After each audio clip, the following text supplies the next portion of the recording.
F hub వారి పియాన్ ద ఫ్లీ గచ్చిబౌలిలో డిసెంబర్ 15న రాహుల్ సిప్లిగంచే Oscar range live concert. For booking contact. నమస్కారం. ప్రస్తుతం మనతో పాటు ఇస్కాన్ టెంపుల్ నుంచి ప్రణవానంద ప్రభుజీ ఉన్నారు. వారు ముంబైలోని గోవర్ధన్ ఇకో విలేజ్ ఆశ్రమంలో సేవ చేస్తూ ఉంటారు. ప్రత్యేకంగా శ్రీకృష్ణ భగవాన్ గురించి, ఆయన లీలల గురించి, ఆయన మహత్యం గురించి ప్రవచనాలు ఇస్తూ ఉంటారు వివిధ మాధ్యమాల్లో. వారు ప్రస్తుతం సుమన్ టీవీలో ఉన్నారు. వారితో మాట్లాడదాం. ప్రభుజీ నమస్కారం అండి. నమస్కారం. ఎలా ఉన్నారు? బాగున్నానండి. ప్రభుజీ, చాలా సంతోషం మీతో మాట్లాడడం. మరొకసారి సమయాన్ని కేటాయించారు మా కోసం. అయితే ప్రత్యేకంగా మీ గురించి విన్నప్పుడు, అంటే ఇస్కాన్ టెంపుల్లో కానీ ఇలా మీలా ప్రత్యేకంగా కృష్ణుడికి ఇంకా దగ్గరగా ఉండాలనే ఉద్దేశంతో మిగతా జీవితాన్ని అంతా త్యాగం చేసి కృష్ణ భగవానుడికి అంకితమై ఉంటారు. అంటే ఎలా సాధ్యమవుతుంది ఇది? మీ గురించి చెప్పండి. మీరు చాలా చక్కగా చదువుకున్నారని విన్నాం. కామన్గా ఆలోచించేది ఏంటంటే అంత బాగా చదువుకున్న వాళ్ళు ఉద్యోగం చేయాలి, ఆ లగ్జరీ లైఫ్ని ఎంజాయ్ చేయాలని కోరుకుంటారు. కానీ మీరు మాత్రం ఇలా భక్తి మార్గంలో వెళ్ళిపోవడానికి కారణాలు ఏంటి? నేను కంప్యూటర్ సైన్స్ ఇంజనీరింగ్ కంప్లీట్ చేశాను. అయితే చాలామంది మమ్మల్ని అడుగుతూ ఉంటారు, ప్రభుజీ మీరు ఇంత చదువుకున్నారు, మీరు ఇంత హ్యాపీగా ఉండొచ్చు, మీకు ఇంకా ఇంత మంచిగా ఎడ్యుకేషన్ ఉంది, మీ దగ్గర డబ్బులు ఉన్నాయి అని అడుగుతూ ఉంటారనమాట. కానీ థింగ్ ఈజ్, మేము చిన్నప్పటి నుంచి కూడా నా విషయానికి వస్తే ఆధ్యాత్మికంగా పెరిగాం.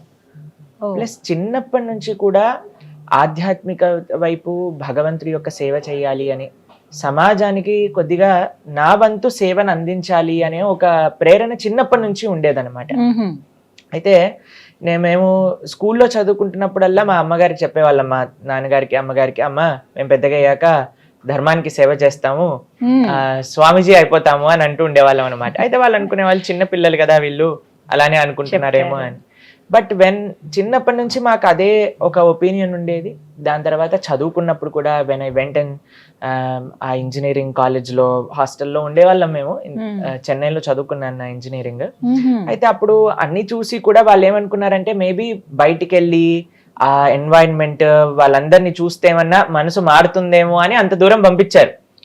కానీ అక్కడికి వెళ్ళాక నా మనసు ఇంకా స్ట్రాంగ్ అయిపోయింది అనమాట, తప్పకుండా ఇదే దాంట్లో వెళ్ళాలి. ఎందుకంటే అండి మీకు ఒక విషయం చెప్తాను. నేను కాలేజ్కి వెళ్ళినప్పుడు అక్కడ ఫస్ట్ ఇయర్లో మేము ఉన్నప్పుడు అండి, మా హాస్టల్లో ఉండే వాళ్ళకి చాలా తక్కువ మందికి మాత్రమే చెడు అలవాట్లు అనేవి ఉండేవన్నమాట. ఇప్పుడు చూడండి, మేము ఇంజనీరింగ్కి వెళ్ళింది 18-19 ఇయర్స్లో. ఆ టైంలో మన కర్తవ్యం ఏంటి? చదువుకోవాలి, తల్లిదండ్రులకు మంచి పేరు తీసుకొని రావాలి, మన జీవితంలో ముందుకెళ్ళడానికి ఏదైతే కావాలో దాన్ని నేర్చుకోవాలి అంతే. కానీ అక్కడ ఉండే డిస్ట్రాక్షన్స్ చూసి అక్కడ ఉండే వాళ్ళందరికీ వాళ్ళు సంతోషంగా ఉన్నారా అంటే అటు సంతోషంగా లేరు, ఇటు మంచి పనులు కూడా చేయట్లేదు. ఈ రెండు చూసి ఈ ప్రపంచాన్ని మొత్తం చూసాక, ఈ భగవంతుడి యొక్క భక్తుల్ని చూసాక నాకు అనిపించింది ఇంకా స్ట్రాంగ్ అయిపోయింది అనమాట, నేను ఈ విధంగా సేవ చేయాలి అని అనుకున్నాం అనమాట. కానీ మీకు ఒక విషయం ఏంటి అని అంటే, చాలా మంది అడుగుతారు, రోజు మీరు ఇస్కాన్ వాళ్ళ వల్ల ఇలా సాధు అయిపోయారా అని అంటే, కాదండి, మాకు చిన్నప్పటి నుంచి ఆ ఒపీనియన్ ఉండేది, ఆ స్ట్రాంగ్ డిటర్మినేషన్ ఉండేది. మీకు ఒక చిన్న విషయం చెప్తాను. ఒక సైనికుడు ఉన్నాడు, దేశాన్ని సంరక్షించాలి అని అనుకుంటున్నారు. ఆయన నేను ఇంట్లో ఉండి సంరక్షిస్తా అంటే అవుతుందా అండి?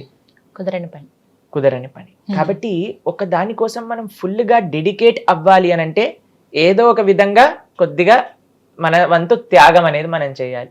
ఇప్పుడు ఇందాక మీరు చెప్పారు, మీరు స్టూడియో రావాలి అని అంటే పిల్లవాడిని ఒకరి దగ్గర ఒప్పేసి రావాలి. కానీ మన మనసు ఎక్కడ ఉంది? పిల్లవాడిని చూసుకోవాలి అని ఉంది. కానీ ఆ మాత్యం త్యాగం చేయాలి కదా మన యొక్క ధర్మాన్ని అనుసరించడానికి. కాబట్టి మాకు చిన్నప్పటి నుంచి మా యొక్క సంకల్పం ఏంటి అని అంటే, నేను ఎలాగైనా సరే భగవంతుడి యొక్క సేవ, భగవంతుడి యొక్క సేవగా సమాజానికి సేవ, దేశానికి సేవ చెయ్యాలి, నా మొత్తం సమయం ఆ భగవంతుడి యొక్క సేవలో వినియోగించాలి అని అనుకుంటే వాళ్ళం అనమాట. ఇప్పుడు చూడండి, మేము ప్రొద్దున పూట 3:30 గంటలకి లేచినప్పటి నుంచి రాత్రి పడుకునే 9:30 వరకు ఎవ్రీ మూమెంట్ మేము సేవ చేసుకోగలుగుతున్నాం. అధ్యయన సేవ, దీంతో మా జీవితం అంతా సక్రమంగా గడుస్తుంది. ఇంకో ప్రశ్న చాలా మంది అడిగేది ఏంటంటే, మళ్ళీ తల్లిదండ్రులను ఎందుకు రోజు మీరు బాధ పెడుతున్నారు అని అంటారు. కానీ మా అమ్మగారు నాన్నగారు ఇద్దరు కూడా చిన్నప్పటి నుంచి నన్ను చూశారు కదండి, కాబట్టి వాళ్ళ పూర్తి ఆశీర్వచనం మాకు ఉండింది. ఇంజనీరింగ్ కంప్లీట్ చేశాక కొన్ని నెలలు నేను వర్క్ చేశాను. తర్వాత చెప్పాను అనమాట, అమ్మ మీరు చేయమంటే నేను పని చేస్తాను, కానీ నాకు మీకు తెలిసి చిన్నప్పటి నుంచి నాకు ఈ యొక్క మార్గంలో వెళ్ళాలి అని ఉంది, మరి మీరేమంటారు అంటే, మా నాన్నగారు అమ్మగారు ఇద్దరు కూడా ఒకటే విషయం చెప్పారు, నువ్వు ఎక్కడ హ్యాపీగా ఉంటే అక్కడ మేము కూడా హ్యాపీ. వా. ఎంతో మంది మా అమ్మగారు ఇప్పుడు కూడా చెప్తూ ఉంటారు, అందరూ కూడా వాళ్ళ యొక్క స్వార్థం కోసమని, వాళ్ళు బాగుండాలి అని కష్టపడుతున్న వాళ్ళు చాలా మంది ఉన్నారు. కానీ ఈ దేశం కోసం, ధర్మం కోసం ఒకళ్ళు ఆలోచించి వాళ్ళ జీవితాన్ని సమర్పణ చేస్తే దానికంటే గొప్ప అదృష్టం ఏముంది అని అంటారనమాట. కాబట్టి నిజంగా చెప్పాలి అని అంటే వాళ్ళ యొక్క ప్రోత్సాహం, వాళ్ళ యొక్క ఆశీర్వాదాల వల్ల మేము ఈరోజు ఈ యొక్క భగవంతుడి గురించి మాట్లాడగలుగుతున్నాము అని అంటే వాళ్ళ యొక్క కృప. మీకు అనిపించదా అంటే ఇప్పుడు సమాజంలో చూస్తుంటారు కదా, మీతోటి వాళ్ళని మీ ఫ్రెండ్స్ కానీ ఎవరైనా కలిసినప్పుడు అరే ఏంటి నువ్వు ఇలా అంటూ మాట్లాడతారా అండి మీతో ఎవరైనా? అయితే నాకు చిన్నప్పటి నుంచి నాకు అలవాటు ఏంటంటే మంచి స్నేహం. మొన్నసారి మాట్లాడుకున్నప్పుడు కూడా మనం మీకు ఒక విషయం చెప్పాను, ఎంత మంది ఉన్నారు కాదు, ఎంత మంచి వాళ్ళు మనతో ఉన్నారు అని. సత్సంగత్వే నిస్సంగత్వం, నిస్సంగత్వే నిర్మోహత్వం, నిర్మోహత్వే నిశ్చలతత్వం, నిశ్చలతత్వే జీవన్ముక్తి. లోకే సజ్జన సంగతిరేక భవతి భవార్నవ తరణే నౌక అంటారు. ఈ లోకంలో మంచి ఫ్రెండ్షిప్ అనేది చాలా రేర్ అండి. కాబట్టి నాకు చాలా మంది మంచి స్నేహితులు ఉన్నారు, ఇప్పటికీ ఉన్నారు. నేను ఇంజనీరింగ్ చదువుకున్న వాళ్ళు, స్కూల్లో చదువుకున్న వాళ్ళు అందరూ కూడా నాతో మాట్లాడతారు. ఏం మాట్లాడతామో తెలుసా అండి, మేము ఎంత బాగా నువ్వు సేవ చేస్తున్నావు, మేము కూడా మీ ఆశ్రమానికి వచ్చి ఉండాలనుకుంటున్నావు. వాళ్ళల్లో ఎవరైనా ఇలా మీలా? లేదు అండి, చాలా తక్కువ మంది. నేను ఒక్కని ఈ యొక్క మార్గంలోకి వచ్చినా సరే వాళ్ళు ఎప్పటికీ కూడా ఎంతో అప్రిషియేట్ చేస్తారు. వాళ్ళు అంటారు మా పిల్లలు పుట్టాక మీ ఆశ్రమానికి పంపించేస్తామని చెప్తారనమాట. కాబట్టి everybody is very well appreciative. ఎందుకంటే మనం చేసే సేవ ఇప్పుడు చూడండి, ఒక్కొక్కళ్ళు ఒక్కొక్క విధంగా సమాజానికి, దేశానికి సేవ చేయగలుగుతారు. మరి మా సేవ ఏంటి? మేము ఇలా ఇల్లు వదిలేసి శాస్త్రాన్ని అధ్యయనం చేస్తూ మేం చేసే సేవ ఏంటి అని అంటే, భగవంతుడి యొక్క ఆ తత్వం ఏదైతే ఉందో దాన్ని యథావిధిగా శాస్త్రాలలో ఆచార్యులు ఏం చెప్పారు అనే విషయాన్ని మేము అధ్యయనం చేస్తూ అది 10 మందికి చెప్పటం. దానివల్ల ఏమవుతుంది అని అంటే భగవంతుడికి దగ్గర అవుతారు. ఎప్పుడైతే మనం భగవంతుడికి దగ్గర అవుతామో ఈ ప్రపంచంలో ఉండే ఏ కష్టం కూడా మనల్ని బాధించలేదు. ఎదుర్కొనే శక్తి, ఆ ధైర్యాన్ని భగవంతుడు ఇస్తాడు. మీకు ఒక చిన్న స్టోరీ చెప్పనా? ఒకసారి ఒక పిల్లవాడు ఉన్నాడు, చాలా ధనవంతుల యొక్క కుమారుడు అనమాట. ఆయన తప్పిపోతారు. తప్పిపోయినప్పుడు ఒక ఆయన చూస్తాడనమాట, అయ్యో ఈయన పిల్లవాడు తప్పిపోయాడు, ఏడుస్తున్నాడు కదా అని అనుకొని ఆ పిల్లవాడిని తీసుకొచ్చి వాళ్ళ ఇంట్లో పెట్టి చక్కగా తినిపించి స్నానం చేయించి రెడీ చేయించి ఆయన అంటారు, అయ్యా నేను నిన్ను చాలా బాగా చూసుకుంటా అని ఒక స్కూల్లో జాయిన్ చేసి పెంచుతూ ఉన్నాడు అనమాట. ఎవరింట్లో అయితే ఈయన పెరుగుతున్నారో దానికంటే వీళ్ళ యొక్క సొంత తండ్రి కొన్ని లక్షల కోట్ల రూపాయలు ఆయన దగ్గర ఉన్నాయి, చాలా ధనవంతుడు. ఇప్పుడు మీరు చెప్పండి, ఈయన ఆయనని చూసుకోవటం మంచిదా, వాళ్ళ తండ్రి దగ్గరికి పంపించడం మంచిదా? ఏది బెస్ట్ అంటారు? ఈయన బ్రహ్మాండంగా చూసుకుంటున్నారు, లోటు లేదు. కానీ ఈయన దగ్గర అన్ని డబ్బులు లేవు, అంత శక్తి లేదు చూసుకోవడానికి. కానీ తప్పిపోయిన పిల్లవాడు కదా అని చేరదీశాడు. కానీ ఈయనకు తెలుసు వాళ్ళ తండ్రి ఎక్కడున్నాడు, వాళ్ళ అమ్మ ఎక్కడుంది, వాళ్ళ ఇల్లు ఎక్కడుంది, అన్నీ తెలుసు. కానీ చెప్పకుండా ఈయన బ్రహ్మాండంగా చూసుకుంటున్నారు ఈ పిల్లవాడిని. ఏది బెస్ట్ అంటారు? ప్రేమే కదా కావాలి మనిషికి, ప్రేమ కావాలి, ఆప్యాయత కావాలి. ఎవరి దగ్గర నుంచి కావాలి? వాళ్ళ నిజమైన తల్లిదండ్రుల దగ్గర నుంచి కావాలి. కాబట్టి ఈయన అన్నిటికంటే బెస్ట్ సేవ ఏం చేయాలి? అయ్యా మీ ఇల్లు అడ్రస్ ఇది అని ఆయన తీసుకెళ్లి వాళ్ళ తల్లిదండ్రుల దగ్గర దిగబెట్టేసేయాలి. అప్పుడు వాళ్ళ తండ్రులు ఎంత బాగా సేవ చేసుకోగలుగుతారు ఈయనని. కాబట్టి మనం చేసే సేవ ఏంటి? ప్రభుపాదులు వారు చెప్తారు, ఇస్కాన్ని స్థాపన చేసిన వాళ్ళు, మనకి ఈ సమాజంలో సేవ, సమాజంలో అందరినీ ఒక మంచి డైరెక్షన్ లో తీసుకెళ్లడం. అయ్యా మన యొక్క తల్లిదండ్రులు వీరు, ఇది ధర్మం, ఈ ధర్మాన్ని ఆచరించండి. మళ్ళీ ఈ లోకంలోకి రావాల్సిన అవసరం లేకుండా చక్కగా భగవత్ ప్రాప్తి కలగచ్చు, ఆ స్వామిని సేవ చేసుకునే ఒక మంచి ఐశ్వర్యం కావచ్చు. మీరు చెప్పండి, మనం బాగా చూసుకోగలుగుతామా ఒక జీవుణ్ణి? భగవంతుడు బాగా చూసుకోగలుగుతాడా? ఖచ్చితంగా భగవంతుడే. కాబట్టి మనం ఏం చేస్తున్నాం? అన్నిటికంటే గొప్ప సేవ భగవంతుడిది, మీరు ఆయనని ఆశ్రయించండి అని చెప్తున్నాం అనమాట. అది ఈ సమాజానికి. ఈ రోజుల్లో చూస్తున్నాం కదా ప్రభుజీ, యంగర్ జనరేషన్ ఎక్కువగా స్పిరిచువల్ వేలో వెళ్తూ ఉన్నారు. అంటే అది దేనికి సంకేతం అంటారు మీరు? ఒకటి ఆధ్యాత్మికత వైపు అడుగులేస్తున్నారు అని అంటే ఈ భౌతిక విషయాలలో ఆనందం లేదు అని తెలుసుకుంటున్న వాళ్ళే ఆధ్యాత్మిక వైపు అడుగులు వేయగలుగుతారన్నమాట. ఇది చాలా సత్యం. మా జీవితంలో చాలా మందిని చూసాం కదా. ఎందుకంటే ఇది నాకు కావాలి, ఇది నాకు కావాలి, ఇది నాకు కావాలి అని ప్రయత్నిస్తూ ఉంటారు. చివరికి దాంట్లో నుంచి ఏం ఆనందం అనేది లభించదు. అప్పుడు వాళ్ళు అనుకుంటారు దీనికంటే ఏదో ఉంది ఈ ప్రపంచంలో. లేదా ఎవరైనా భక్తుల్ని చూసారనుకోండి, వీళ్ళు ఎందుకు ఇంత ఆనందంగా ఉన్నారు, భక్తుల దగ్గర చాలాసార్లు అంత ఐశ్వర్యం కానీ అంత భౌతికంగా ఉండే ఫెసిలిటీస్ ఉండకపోవచ్చు, అవును. కానీ బ్రహ్మాండంగా హాయిగా ఉంటారన్నమాట. కొంతమంది వాదన ఉంటుంది ప్రభుజీ, లైఫ్ అంటే ఎంజాయ్ చేయడానికి, మళ్ళీ మళ్ళీ మనకి లైఫ్ రాదు, ఉన్నది ఒకటే జిందగీ, ఎంజాయ్ చేయాలి, ఇప్పుడున్న పరిస్థితి మనం ఎలా ఉన్నాం అలా హ్యాపీగా గడపాలి, మన ఫ్రెండ్స్తో ఫ్యామిలీతో మనం అనుకున్నది చేసేయాలి అంతే, ఇదే కదా లైఫ్ అంటే అంటారు కొంతమంది. మరి వారికి మీరు ఇచ్చే సమాధానం? ఈ ప్రపంచంలో జస్ట్ డూ ఇట్ అని అంటారనమాట. Don't think, just do it అని అందరూ కూడా అంటూ ఉంటారు. కానీ మీకు ఒక విషయం చెప్తానండి, మన శాస్త్రం చెప్తుంది, మనం ప్రతి విషయాన్ని కూడా దుర్లభో మానుషో దేహో తదపి దుర్లభమర్థదం మనుష్యత్వం ముముక్షత్వం వైకుంఠ ప్రియ దర్శనం. 84 లక్షల జీవరాశులలో అన్నిటికంటే దుర్లభమైనది మానవ జన్మ. ఇప్పుడు చూడండి, మనం ఎన్నో ప్రాణులను చూస్తూ ఉంటాం ప్రతి నిత్యము కూడా. ఏ ప్రాణి అయినా ఇలా కూర్చొని కృష్ణుడు అంటే ఏంటండి, భగవద్గీత అంటే ఏంటండి అని అడిగే జ్ఞానం ఉంటుందా చెప్పండి? లేదు. ఆహార నిద్ర భయ మైథునం చ సామాన్యయేతత్ పశుభిర్నరాణ. ఆహారం అంటే తినటం, నిద్ర పడుకోవటం, భయ అని అంటే ఒకరినొకరు డిఫెండ్ చేసుకుంటూ కాపాడుకోవటం, మైథున అని అంటే పిల్లల్ని కనటం. ఇది అందరూ కూడా చేసే పనే కదండి, మానవుడు కాదండి, ప్రతి జీవుడు కూడా అదే పని చేస్తున్నాడు. ఏ పశువుని చూసినా సరే అదే పని చేస్తుంది. మరి ఇంత గొప్ప మనుష్య జీవితం కలిగి మనం కూడా ఆహార నిద్ర భయం అవుతున్నాం, దీని గురించే జీవితాన్ని వెచ్చిస్తే దాంట్లో మనుష్య జన్మ వచ్చిన దానికి లాభం ఏంటి చెప్పండి? అది మనము చేస్తున్నాం, ఒక ప్రాణి చేస్తుంది. ఒక పావురాన్ని చూస్తే అది అదే పని చేస్తుంది, ఒక రోడ్డు పైన వెళ్ళే కుక్కని చూస్తే అది కూడా అదే పని చేస్తుంది. మరి మానవుడికి దానికి ఏంటి తేడా? తేడా ఉండాలి కదా. ధర్మోహితేషాం అధికో విశేషో ధర్మస్య హీనః పశుభిర్ సమాన. మానవుడికి మిగతా జీవులని వేరు చేసేది ఏంటి అంటే ధర్మం. ధర్మం అంటే ఏంటి? చాలా సింపుల్ గా చెప్తానండి. కొన్ని ప్రశ్నలు మనం వేసుకోవాలి. ఏంటి జీవుడు అంటే ఎవరు? నేను అసలు ఎందుకు ఈ ప్రపంచంలో ఉన్నా? భగవంతుడు అంటే ఎవరు? నాకు భగవంతుడికి ఏంటి సంబంధం? భగవంతుడిని ఎలా చేరుకోవాలి? ఇది ఆలోచించేవాడు మానవుడు. అథాతో బ్రహ్మ జిజ్ఞాస అంటే జిజ్ఞాస ఉండాలి. ఏంటి ఈ శరీరం? ఎప్పుడైనా మనం చూసాం అనుకోండి, మన ఇంట్లో ఏదైనా ఒక పిల్లి కానీ ఎవరైనా జంతువు ఉందనుకోండి, అది ఆలోచిస్తుందా, నేను ఎందుకు పిల్లిలా పుట్టాను, నేను ఎందుకు ఇలా పుట్టాను, నేను ఎందుకు ఇక్కడ ఉన్నాను, నేనేం చెయ్యాలి? ఏమీ ఆలోచన అవసరం లేదు. ఆహార నిద్ర భయం అయిపోయి వాటికి అంతే. ఈ 4 వాళ్ళ జీవితం ఆనందంగా ఉంటుంది. కానీ మనిషికి మాత్రమే ఆలోచన శక్తి ఇచ్చారు, ఒక ఉత్కృష్టమైన ఒక తత్వాన్ని ఇచ్చారు. దేనికోసం?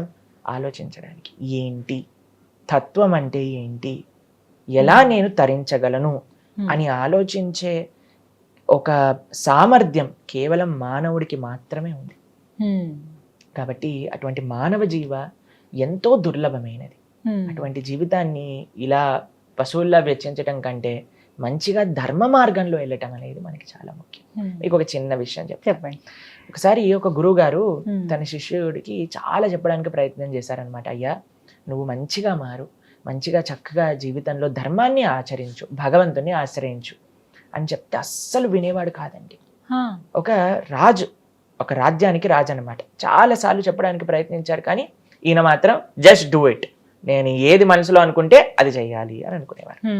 అయితే ఒకసారి గురువు గారు వచ్చారు, ఈయన ఇలా మారరు అని చెప్పి, అయ్యా నీ రాజ్యంలో ఉండే ఒక గొప్ప మూర్ఖుడిని తీసుకొనిరా, ఆయనకి నేను ఇచ్చే ఈ కర్రని చేతిలో పెట్టు అని చెప్పారనమాట. సరే అని వాళ్ళ భటులని, వాళ్ళ యొక్క సైనికుల్ని, వాళ్ళ యొక్క మంత్రుల్ని అందరినీ పంపించారు. ఒక పెద్ద మూర్ఖుడిని తీసుకొని రా మన రాజ్యంలో ఉండేవాడిని అని అంటే వాళ్ళందరూ వెతుకుతూ ఉన్నారనమాట. ఒక దగ్గర అండి ఒక పెద్ద బావి ఉంది, పక్కనే బావి ఉందన్నమాట. ఆ బావిలో నుంచి చక్కగా నీరు తోడుకొని స్నానం చేయొచ్చు ఎవరైనా సరే. కానీ ఈయన ఏం చేస్తున్నాడు అని అంటే, ఒక చిన్న పాత్రలో నీరు తీసుకొని ఒక స్పూన్తో మీదేసుకుంటూ ఉన్నాడు అనమాట. అయితే ఈయన చూసి విచిత్రం అనిపించింది. బట్టలు అడిగారు, అరే ఏం చేస్తున్నావురా అని అంటే, నీళ్లు కొద్దిగా ఉన్నాయండి నా దగ్గర, అందుకోసం జాగ్రత్తగా స్నానం చేస్తున్నాను అని. పక్కనే బావి ఉంది. అయితే వీళ్ళు అనుకున్నారు, వీడే మూర్ఖుడు అయి ఉంటాడు, వీడిని తీసుకెళ్ళాలి రాజుగారి దగ్గరికి అని తీసుకెళ్లారనమాట. తీసుకెళ్లి రాజుగారు అన్నారు, ఈ కర్ర పట్టుకో, చక్కగా భ్రమణ చేస్తూ ఉండు, ఇది మా గురువు నాకు ఇచ్చిన సేవ అని చెప్పారనమాట. రాజుగారి యొక్క ఆరోగ్యం సడన్ గా క్షీణించడం ప్రారంభం చేసింది. ఆయన యొక్క శరీరం పెట్టి వెళ్ళిపోతున్నారు అని చాటింపు చేయించారనమాట. ఈ రాజుగారికి ఒక కోరిక ఉండేది, నా రాజ్యంలో ఉండే వాళ్ళందరినీ నేను చూడాలనుకుంటున్నాను అని చెప్పంగానే అందరు వస్తున్నారు, రాజుగారిని చూస్తున్నారు, మాట్లాడుతున్నారు, వెళ్తున్నారు. రాజుగారు అన్నారు, అందరు వచ్చారు కానీ ఈ మూర్ఖుడు రాలేదు, ఆయనని తీసుకొని రండి అనగానే ఆయనని తీసుకొచ్చారు. ఆయన మాట్లాడుతూ ఉన్నారనమాట. ఓ రాజా, ఎక్కడికి వెళ్తున్నావు నువ్వు అని అంటే, నేను చాలా దూరం వెళ్తున్నాను అని అంటే, మరి తీసుకెళ్ళడానికి ఏదైనా వెళ్తున్నప్పుడు తినడానికి ఏదైనా తీసుకెళ్తున్నావా అని అంటే, రాజుగారు అన్నారు, అరే మూర్ఖుడా, నీకు అర్థం కాదు, ఏం తీసుకెళ్ళలే, నేను తినడానికి తీసుకెళ్ళలేవా, సరే ఎవరైనా నీ భార్యల్ని తీసుకెళ్ళు, వాళ్ళు ఉండి పెడతారు నీకు అనగానే అందరు భార్యలు లోపలికి వెళ్ళి తాళాలు వేసేసుకున్నారనమాట, డోర్ని మూసేసి, ఎక్కడ రాజు రమ్మంటారేమో అని. అయితే భార్యలు రావట్లేదా, ఇంతమంది సైనికులు భటులు ఉన్నారు కదా, వాళ్ళని కొంతమందిని తీసుకెళ్ళు అనగానే అందరూ ఒక అడుగు వెన్నుకాలకి వేసేసారనమాట. అయితే రాజుగారు అంటున్నారు, ఎవరిని తీసుకొని వెళ్ళలేనురా, అది చాలా దూర ప్రయాణం అని అంటారనమాట. సరే, ఇన్ని డబ్బులు, జీవితాంతం కూడా నువ్వు కష్టపడింది డబ్బుల కోసం కదా, డబ్బుల్ని తీసుకెళ్ళొచ్చు కదా కొన్ని అని అంటే, అయ్యో తీసుకెళ్ళలేనురా, నీకు చెప్పలేను, నువ్వు మూర్ఖుడివి కదా, సరే ఒక పని చేయి, నీకంటే పెద్ద మూర్ఖుడిని ఎవరైనా కనిపిస్తే వాడికి కర్ర ఇచ్చేసి నువ్వు కూడా రిటైర్మెంట్ తీసుకో అని చెప్తారనమాట. వెంటనే ఈయన ఆ కర్ర తీసి ఆ రాజుగారి చేతిలో పెడతారు. రాజుగారు అంటారు, ఏంటి నువ్వు చేసే పని, నా చేతిలో ఎందుకు పెట్టావు అని అంటే, అయ్యా జీవితాంతం మొత్తం కూడా నువ్వు ఎవరినైతే తీసుకెళ్ళలేను అనుకుంటున్నావో వాళ్ళ కోసం కష్టపడ్డావు, కానీ ఒక్కటి కూడా నీతో రాలేదంటున్నావు కదా, మరి నీకంటే పెద్ద మూర్ఖుడు ఇంకొకటి లేరు, ఈ కర్ర పట్టుకో చక్కగా అని. అయ్యో. కాబట్టి మానవ జన్మ ఎంతో అద్భుతమైనదండి. దాన్ని చక్కగా మనం ఎవరిని వదిలేయాల్సిన అవసరం లేదు. ఏ ధర్మాన్ని మీరు ఆచరిస్తున్నారో, ఏ కర్తవ్యాలు మీకున్నాయో చక్కగా చేసుకోండి. దాంతోపాటు ధర్మం యాడ్ చేయాలంతే, దేన్ని సబ్స్ట్రాక్ట్ చేయాల్సిన అవసరం లేదు. ఏదన్నా అధర్మం ఉంటే దాన్ని తీసేయాలి, ధర్మాన్ని యాడ్ చేయాలి, భగవంతుణ్ణి మన జీవితంలో యాడ్ చేసుకోవాలి. ఇది చేసే ఏకైక ప్రాణి ఎవరైనా ఉన్నారంటే అది మనుష్యుడు మాత్రమే. కాబట్టి మనం చాలా జాగ్రత్తగా ధర్మాధర్మ విచక్షణతో ఈ మానవ శరీరాన్ని గడపాలి. స్వామి, మీరు ప్రత్యేకించి అంటే ఎలా ఇప్పుడు వద్దాం అనుకుంటున్న వాళ్ళు కావచ్చు, మేము కూడా ఇస్కాన్ టెంపుల్కి వెళ్దాం అనుకుంటున్నాం, సాధువులుగా మేము మారిపోదాం అనుకుంటున్నాం అని చెప్పి కొంతమంది చెప్తూ ఉంటారు. అంటే జీవన విధానం ఎలా ఉంటుంది అసలు మీది? యాక్చువల్గా చాలా మంది మాకు చెప్తూ ఉంటారు, ప్రభుజీ మేము కూడా మీ ఆశ్రమానికి వచ్చేస్తాం ప్రభుజీ, అడ్రస్ చెప్పేయండి ప్రభుజీ అని. అయితే మేము జస్ట్ కొన్ని రోజులు వెయిట్ చేస్తాం అనమాట, వాళ్ళు ఎప్పుడైనా ఫోన్ చేస్తారని మళ్ళీ చేయరు. ఎందుకనంటే దీన్ని శ్మశాన వైరాగ్యం అని అంటారు, చూస్తారా? ఎప్పుడైనా ఏదైనా శవం కాలిపోతుంది అనుకోండి, ఈ జీవితం యొక్క సత్యం ఏంటి, ఎప్పుడు కూడా అశాశ్వతమే, ఇలా మనం ఒక రోజు కాలిపోవాల్సిందే అని అనిపిస్తుంది. అక్కడ నుంచి బయటికి రాగానే మళ్ళీ మన లోకం మనదే ఉంటుంది అంతే. కానీ సాధువులుగా మారాల్సిన అవసరం ఎవరికి లేదండి, కొంతమందికి మాత్రమే. ఎందుకంటే సాధు జీవితం అనేది అంత సులభమైన జీవితం కాదు, చాలా కఠినమైన జీవితం, ఎన్నో నియమాలతో నిష్ఠతో కూడుకున్న జీవితం అన్నమాట. మా యొక్క జీవితం అనేది సేవకే అంకితమైంది. పొద్దున్న నుంచి రాత్రి దాకా ఒక్కొక్క క్షణం కూడా ఆ భగవత్ సేవలో, సమాజ సేవలో, దేశ సేవలో గడుపుతూ ఉంటాం అనమాట. అయితే మేము చెప్పేది ఏంటి అని అంటే, ఎవ్వరూ ఏమి వదిలేయాల్సిన అవసరం లేదు. మంచి మార్గంలో, మంచి ధర్మ మార్గంలో, కృష్ణ భక్తి మార్గంలో మీరు వెళ్ళండి. అది ఎలా అనంటే, మంచిగా ఒక ఇస్కాన్ టెంపుల్ ఉంది, ఎక్కడైతే కృష్ణ భక్తి మనకి తెలుస్తుందో, భగవద్గీత, భాగవతం ఇవి చాలా ముఖ్యం. ప్రతి ఒక్కళ్ళు కూడా అధ్యయనం చేయవలసిన శాస్త్రం. మనకండి ధర్మం ఎలా వస్తుంది అని అంటే, ఏదో ఒక చిన్న పూజ చేయటం చేతో, వ్రతం చేయటం చేతో మనం భగవంతుడికి దగ్గర అవుతామా అని అంటే ప్రశ్నార్థకమే. మరి ఎలా భగవంతుడికి దగ్గర అయ్యేది అని అంటే, ప్రహ్లాదుడు చెప్తాడు, శ్రవణం కీర్తనం విష్ణోహో స్మరణం పాదసేవనం అర్చనం వందనం దాస్యం సాఖ్యం ఆత్మ నివేదనం. మొట్టమొదటి అడుగు మీరు అన్నారు కదా, మాకు కూడా భగవంతుని తెలుసుకోవాలంది అని అనడానికి మొట్టమొదటి అడుగు ఏంటి అని అంటే, భగవంతుడి గురించి వినటం. ఏం వినాలి కృష్ణుడి గురించి తెలుసుకోవాలి అని అంటే, గీత, భాగవత, రామాయణాలు వినాలి. అందుకే మన పెద్దలు కూడా అండి, మీరు ఎక్కడైనా మీరు చూసారనుకోండి, భాగవత సప్తాహము అని చేస్తూ ఉంటారు. మన పెద్దలకి తెలుసు ఏ పుస్తకం మనల్ని ఉద్ధరింపజేయగలుగుతుంది, ఏ పుస్తకం మనల్ని భగవంతుడి దగ్గరికి తీసుకెళ్ళగలుగుతుంది అనేది దాన్ని ఇలా ఈ యొక్క భాగవత సప్తాహ రూపంలో అందించేశారనమాట. మనం ఎక్కడ చూసినా, ఏ గ్రామానికి వెళ్ళినా సరే అక్కడ భాగవత సప్తాహం జరుగుతుంది, రామాయణ నవాహం జరుగుతుంది అనమాట. ఈ రెండూ కూడా మానవుడికి చాలా దగ్గరగా ఉండి మనల్ని మన స్థాయి నుంచి భగవంతుడి దగ్గరికి తీసుకెళ్లే పుస్తకాలు అన్నమాట. కాబట్టి మనం కృష్ణుడికి దగ్గర అవ్వాలి అని అనుకుంటే ముందుగా చేయాల్సింది శ్రవణం, దాంతో పాటు చేయాల్సింది భగవంతుడి యొక్క నామ జపం. అటువంటి నామాన్ని మనం కీర్తన చేస్తూ అలా ఒక్కొక్క మెడుగు ముందు వేసుకుంటూ భగవంతుడి దగ్గరికి తెచ్చుకోవచ్చు. మీ జీవన విధానం స్వామి ఎలా ఉంటుంది? అయితే మా యొక్క జనరల్ స్కెడ్యూల్ మీకు చెప్తే మార్నింగ్ పూట 3:30 కల్లా మేము నిద్రలేస్తాం అనమాట. 3:30 ఎవ్రీడే నియమంగా మా ఆశ్రమంలో అందరూ కూడా 3:30 కల్లా నిద్రలేసి దాని తర్వాత మాకు స్నానాది కార్యములన్నీ కూడా తీసుకొని 4 గంటలకి మా ఆలయంలో ఫస్ట్ ఆరతి జరుగుతుంది భగవంతుడికి. అయితే 4:30 కల్లా అందరూ ఆరతిలో పాల్గొంటారు, ఆశ్రమ వాసులందరూ కూడా. దాని తర్వాత 2 గంటలు మంత్ర మెడిటేషన్, భగవంతుడి యొక్క నామాన్ని జపం చేస్తాం. హరే కృష్ణ కృష్ణ కృష్ణ హరే హరే, హరే రామ రామ రామ హరే హరే అని ఈ మంత్రాన్ని జపం చేస్తాం అనమాట. అది 2 గంటల సాధన తర్వాత ప్రతిరోజు కూడా మాకు భాగవతం అధ్యయనం చేస్తాం అందరు భక్తులు కూడా కలిసి. మా ప్రసాదం అంటే మా ఆహారం రోజుకి 2 సార్లు, 9:30కు ఒకసారి, సాయంత్రం 4:30కు ఒకసారి. సూర్యాస్తమయం అయ్యే లోపలే మా ఆహారం అంతా కూడా పూర్తయిపోతుంది అనమాట. ఆ తర్వాత ఏమి తీసుకో? దాని తర్వాత ఇంకా మళ్ళీ నెక్స్ట్ డే మార్నింగ్ 9:30 వరకు ఏం తీసుకో. దీన్ని ఇప్పుడు సైన్స్ ప్రకారంగా ఇంటర్మీడియట్ ఫాస్టింగ్ అని పెట్టేశారనమాట పేరు. ఇది ఆశ్రమ సాంప్రదాయంలో, సనాతన సాంప్రదాయంలో ఎప్పటి నుంచో ఉందన్నమాట. అందరి యొక్క ఆరోగ్యం బాగుండడానికి మనకి సనాతన వైదిక సాంప్రదాయాన్ని చూసారనుకోండి, సూపర్ సైంటిఫిక్. మనం జస్ట్ తెలుసుకోవాలి ఏంటి అని. అలాని మొత్తం సైన్స్ కాదండి ఉంది, భగవత్ ప్రీత్యర్థం మన శరీరానికి మంచి చేసేవే మన సనాతన సాంప్రదాయంలో మనకి ఇచ్చారు మన పెద్దలు. కాబట్టి 9:30కు ఒకసారి, 4:30కు ఒకసారి. వాటి మధ్యలో మేము శాస్త్రాధ్యయన, సమాజ సేవ. సమాజ సేవ ఏ విధంగా అని అంటే, మేము చెప్పాము మా ముంబై ఎక్కడైతే మా ఆశ్రమం ఉందో అక్కడ అన్నిటికంటే పూరెస్ట్ డిస్ట్రిక్ట్ అన్నమాట పాల్ఘర్ అనే డిస్ట్రిక్ట్. అయితే అక్కడ తినడానికి చాలా మందికి అసలు అన్నం పప్పు వండుకోవడానికి కూడా డబ్బులు ఉండవు. ప్రతిరోజు కూడా నా సేవ, పర్సనల్ గా నేను చేసే సేవ ఏంటి అని అంటే, మాకు మా ఆలయంలో ప్రసాదాన్ని తయారు చేసి కొంతమంది, ఎంతమంది ఆలయానికి వస్తే అంతమందికి ఫ్రీగా మేము భోజనం పెడతాం భగవంతుడి యొక్క ప్రసాదాన్ని. దాంతో పాటు ప్రతిరోజు మేము వండి వాటిని అక్కడ ఉండే గ్రామాలందరికీ పంపిస్తాం అనమాట, అక్కడ ఉండే ప్రజల కోసం అనమాట. ఇది మధ్యాహ్నం పూట ఇటు వంట వాళ్ళందరినీ పంపించడం, వాటన్నిటిని మేము చూసుకుంటాం. దాంతో పాటు శాస్త్ర అధ్యయనం. ఇప్పుడు చూడండి, మనందరం భారతీయులం, వీఆర్ ఇండియన్స్ అంటారు. భారతీయత అంటే ఏంటి? భారతీయత అంటే భారతీయ సంస్కృతి సంప్రదాయం. భారతం అంటే కేవలం ఒక దేశం, దేశంలో ఉండే ఆ ప్రజలకు ఉండే సాంప్రదాయాలు. అదే మనకుండే సాంప్రదాయాలు అన్ని పోయాయి అనుకోండి, మనం కూడా వెస్టర్నర్స్ గా తయారైపోయాం, ఆల్రెడీ అయిపోయాం అనుకోండి, అది వేరే విషయం. కానీ రేపటి రోజున చాలా మంది అడుగుతూ ఉంటారండి, ఈయన ఇండియన్ లా మాట్లాడట్లేదు, ఈయన ఇండియన్ లా ఉండట్లేదు అని అంటే, we're sold out to western society, what can be done. కాబట్టి మన సంస్కృతి, మన సాంప్రదాయాలను మనం కాపాడుతూ ఉన్నాం అనమాట.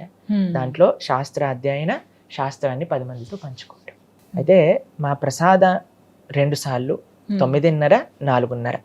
దాని తర్వాత ఇంకా మనం ఏం తీసుకోమన్నమాట. మధ్యలో మేము చేసే సేవ ఏంటి అని అంటే, అక్కడ మా దగ్గర చాలా మంది చాలా పేదవాళ్ళు వస్తూ ఉంటారనమాట. ట్రైబల్ పీపుల్ చాలా మంది అందులో ఉండే కూడా.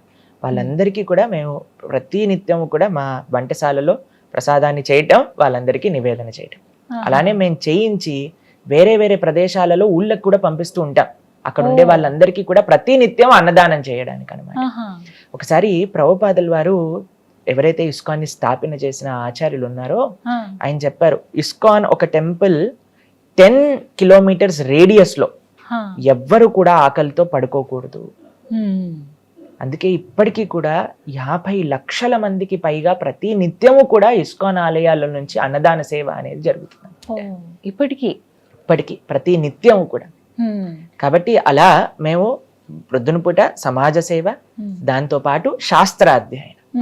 భారత భూమితో హొయ్లో మనుష్య జన్మజార్, జన్మ సార్థకకరి కర పర ఉపకార్. శ్రీ చైతన్య మహాప్రభు చెప్తారు, ఫస్ట్ జన్మ సార్థకం చేసుకోండి, దాని తర్వాత వేరే వాళ్ళకి హెల్ప్ చేయండి. మనకి ఫ్లైట్ లో వెళ్తున్నప్పుడు ఎయిర్ హోస్టెస్ చెప్తుంది, ఫస్ట్ మీరు మాస్క్ పెట్టుకోండి, దాని తర్వాత వేరే వాళ్ళకి హెల్ప్ చేయండి అని.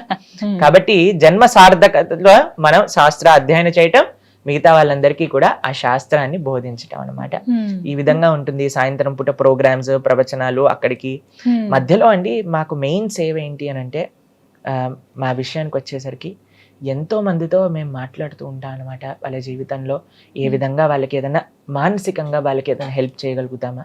హండ్రెడ్స్ ఆఫ్ యూత్ మాకు ఫోన్ మాట్లాడుతూ వాళ్ళకి ఏ విధంగా మనం జీవితంలో వాళ్ళకి ఒక ఎవరైనా డిప్రెషన్లో ఉన్నా, సూసైడల్ థాట్స్ వస్తున్నా సరే, వాళ్ళందరికీ ఒక మంచి భగవద్గీత మార్గంలో ఆ వెలుగుని నింపటం, ఇదే మనం చేసే సేవ అనమాట. ప్రతినిత్యము అలా ఉంటుంది.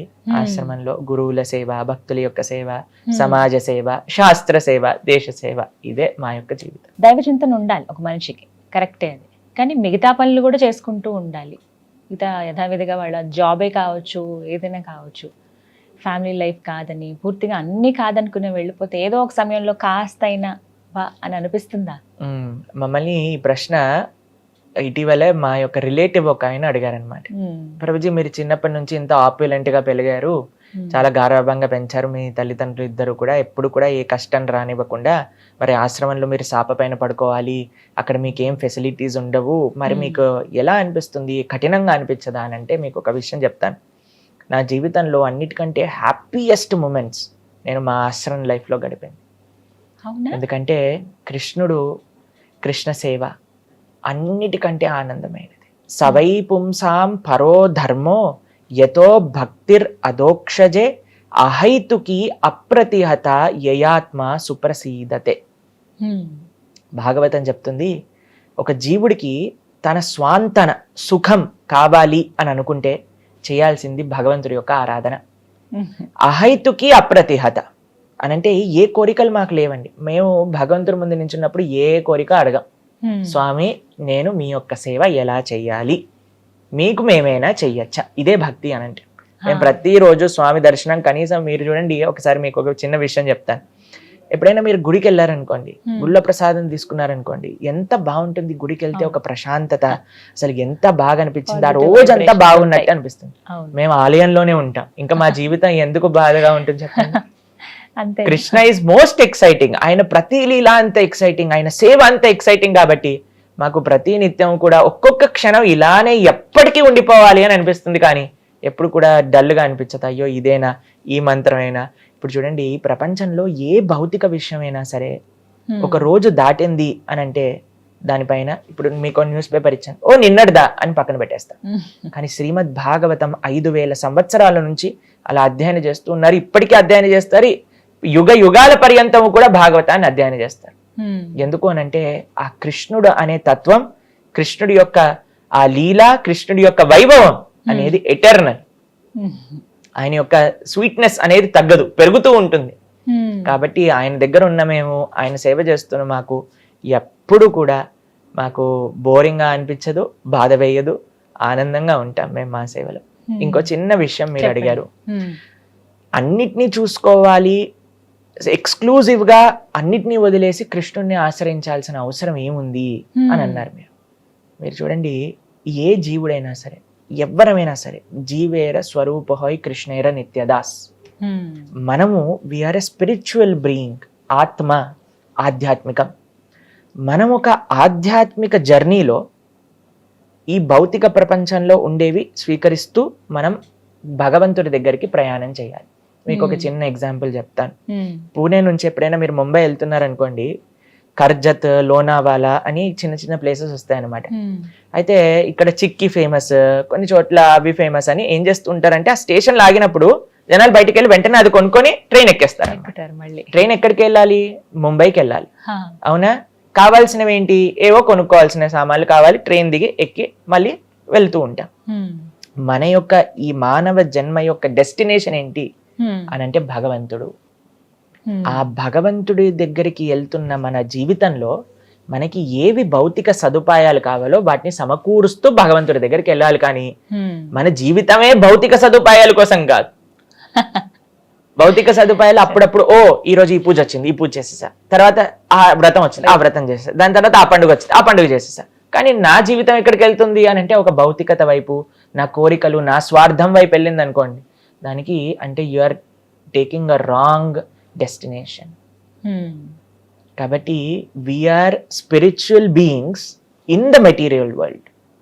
ఇది మనం అర్థం చేసుకోవాలి. మనం ఆధ్యాత్మికం, మన ప్రయాణం ఆధ్యాత్మికం, మన డెస్టినేషన్ కృష్ణుడు. ఆయన దగ్గరికి వెళ్ళే మార్గంలో చిన్న చిన్నవి మనం సమకూర్చుకుంటూ వెళ్తూ ఉండాలన్నమాట.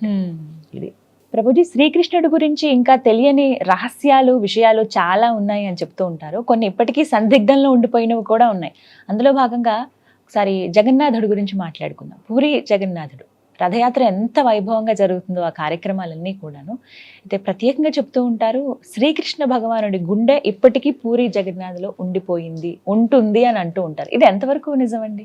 అయితే పూరి క్షేత్రం గురించి మనం కొద్దిగా తెలుసుకుందాం. అసలు ఎలా ఆ జగన్నాథ, బలదేవ, సుభద్ర యొక్క విగ్రహాలు అక్కడ ప్రతిష్టాపన అయ్యాయి. మనకి ఇంద్రద్యుమ్న అనే ఒక మహారాజు గారు ఉండేవారు అనమాట. ఆయనకి ఒక కోరిక ఉండేది, స్వామిని నేను చూడాలి, ఆ భగవంతుని దర్శనం చేసుకోవాలి. అయితే ఆ రాజ్యంలో ఉండే ప్రజలందరికీ కూడా ఒక చాటింపు వేయించారు, ఎవరైనా ప్రత్యక్షంగా భగవంతుని చూసిన వాళ్ళు ఉంటే మాకు చెప్పండి, వాళ్ళని మేము చక్కగా సత్కరించి ఆ ప్రదేశంలో మేము కూడా భగవంతుని దర్శనం చేసుకుంటాము అని అన్నారనమాట. అయితే అప్పుడే ఆ రాజ్యానికి ఉత్కల ప్రదేశం, ఉత్కల అంటే ఇప్పుడుండే ఒడిస్సా, అక్కడ నుంచి ఒక సాధువు వచ్చి, అయ్యా నేను ఉత్కల ప్రదేశంలో నీలాచలం అనే దగ్గర భగవంతుని దర్శనం చేసుకున్నాను అని చెప్తారనమాట. అయితే సరే అని ఈయన తన యొక్క మంత్రుల్ని ఇచ్చి పంపిస్తారు, ఆ ఉత్కల ప్రదేశంలో ఎక్కడున్నారో ఈ స్వామిని ఎతికి చూపించండి అనేసరికి అక్కడ ఒక అద్భుతమైన మంత్రి అనమాట. ఆయన బయలుదేరుతారు చక్కగా ఆ ప్రదేశాన్ని వెతకడానికి. వెళ్ళి ఈ ఉత్కల ప్రదేశం ఎక్కడ, ఈ శబర జాతికి సంబంధించిన వాళ్ళు ఆ స్వామిని ఆరాధన చేస్తూ ఉన్నారనమాట. విద్యాపతి అనే ఈయన బయలుదేరారు ఎతకడానికి. అలా అడ్రస్ కనుక్కుంటూ ఈ శబర జాతికి వచ్చేసారు. ఒక ట్రైబల్ పీపుల్ అనమాట వాళ్ళు. అక్కడికి వచ్చేసరికి ఈయన తెలిసింది, ఇక్కడ వీళ్ళు ఆరాధన చేస్తున్నారు, కానీ వాళ్ళు ఎవ్వరికి కూడా చూపించే వాళ్ళు కాదనమాట. అయితే ఏం చేశారు ఆయన, ఈ శబర జాతికి సంబంధించిన ఎవరైతే రాజు ఉన్నారో వాళ్ళ యొక్క కుమార్తెని వివాహం చేసుకుంటారు. ఆవిడ పేరు లలిత. అయితే ఈ విశ్వవసు యొక్క కుమార్తె అయిన లలితని వివాహం చేసుకొని, ఇప్పుడు అల్లుడుగాడు అడిగితే చెప్పించాలి కదండి. కొన్ని రోజులు అయిపోయాక నాకు కోరిక ఉంది అని అడుగుతారనమాట.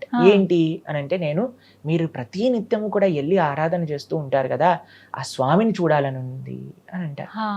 అయితే సరే అని తప్పకుండా తీసుకెళ్తాను, కానీ ఎక్కడికి వెళ్తున్నానో ఆ ప్రదేశాన్ని మాత్రం మీకు చూపించాను అని ఏం చేస్తారంటే, కళ్ళకి గంతులు కట్టేస్తారు. విద్యాపతికి గంతులు కట్టేసి తీసుకెళ్ళిపోతారు. అయితే ఈయన ఏం చేస్తాడంటే, చాలా తెలివిగా ఒక ఆవాలు ఒక చిన్న సంచిలో కట్టుకొని దానికి చిన్న హోల్ పెడతారనమాట. పెట్టేసరికి ఆ ఆవాలు ఇలా సంచిలో ఇలా నడుముకి పెట్టుకుంటారు. ఒక్కొక్క ఆవాలు ఇలా పడిపోతూ ఉన్నాయన్నమాట. వాళ్ళ వే అంతా కూడా మార్గం అంతా వెళ్ళేసరికి అక్కడికి వెళ్తారు, చక్కగా దర్శనం చేసుకుంటారు. అద్భుతమైన దర్శనం కలుగుతుంది. నీల మాధవ రూపంలో భగవంతుడు అక్కడ ఉన్నారు. ఈ శబరజాతికి సంబంధించిన వాళ్ళందరూ కూడా స్వామిని ఆరాధన చేస్తూ ఉన్నారు.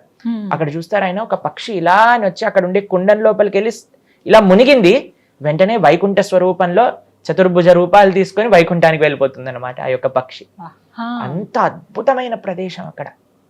చూసేసరికి చాలా ఆనందిస్తారు. మా రాజుగారికి చెప్పాలి అని వెంటనే బయలుదేరి ఇంద్రద్యుమ్న మహారాజు గారికి చెప్తారు.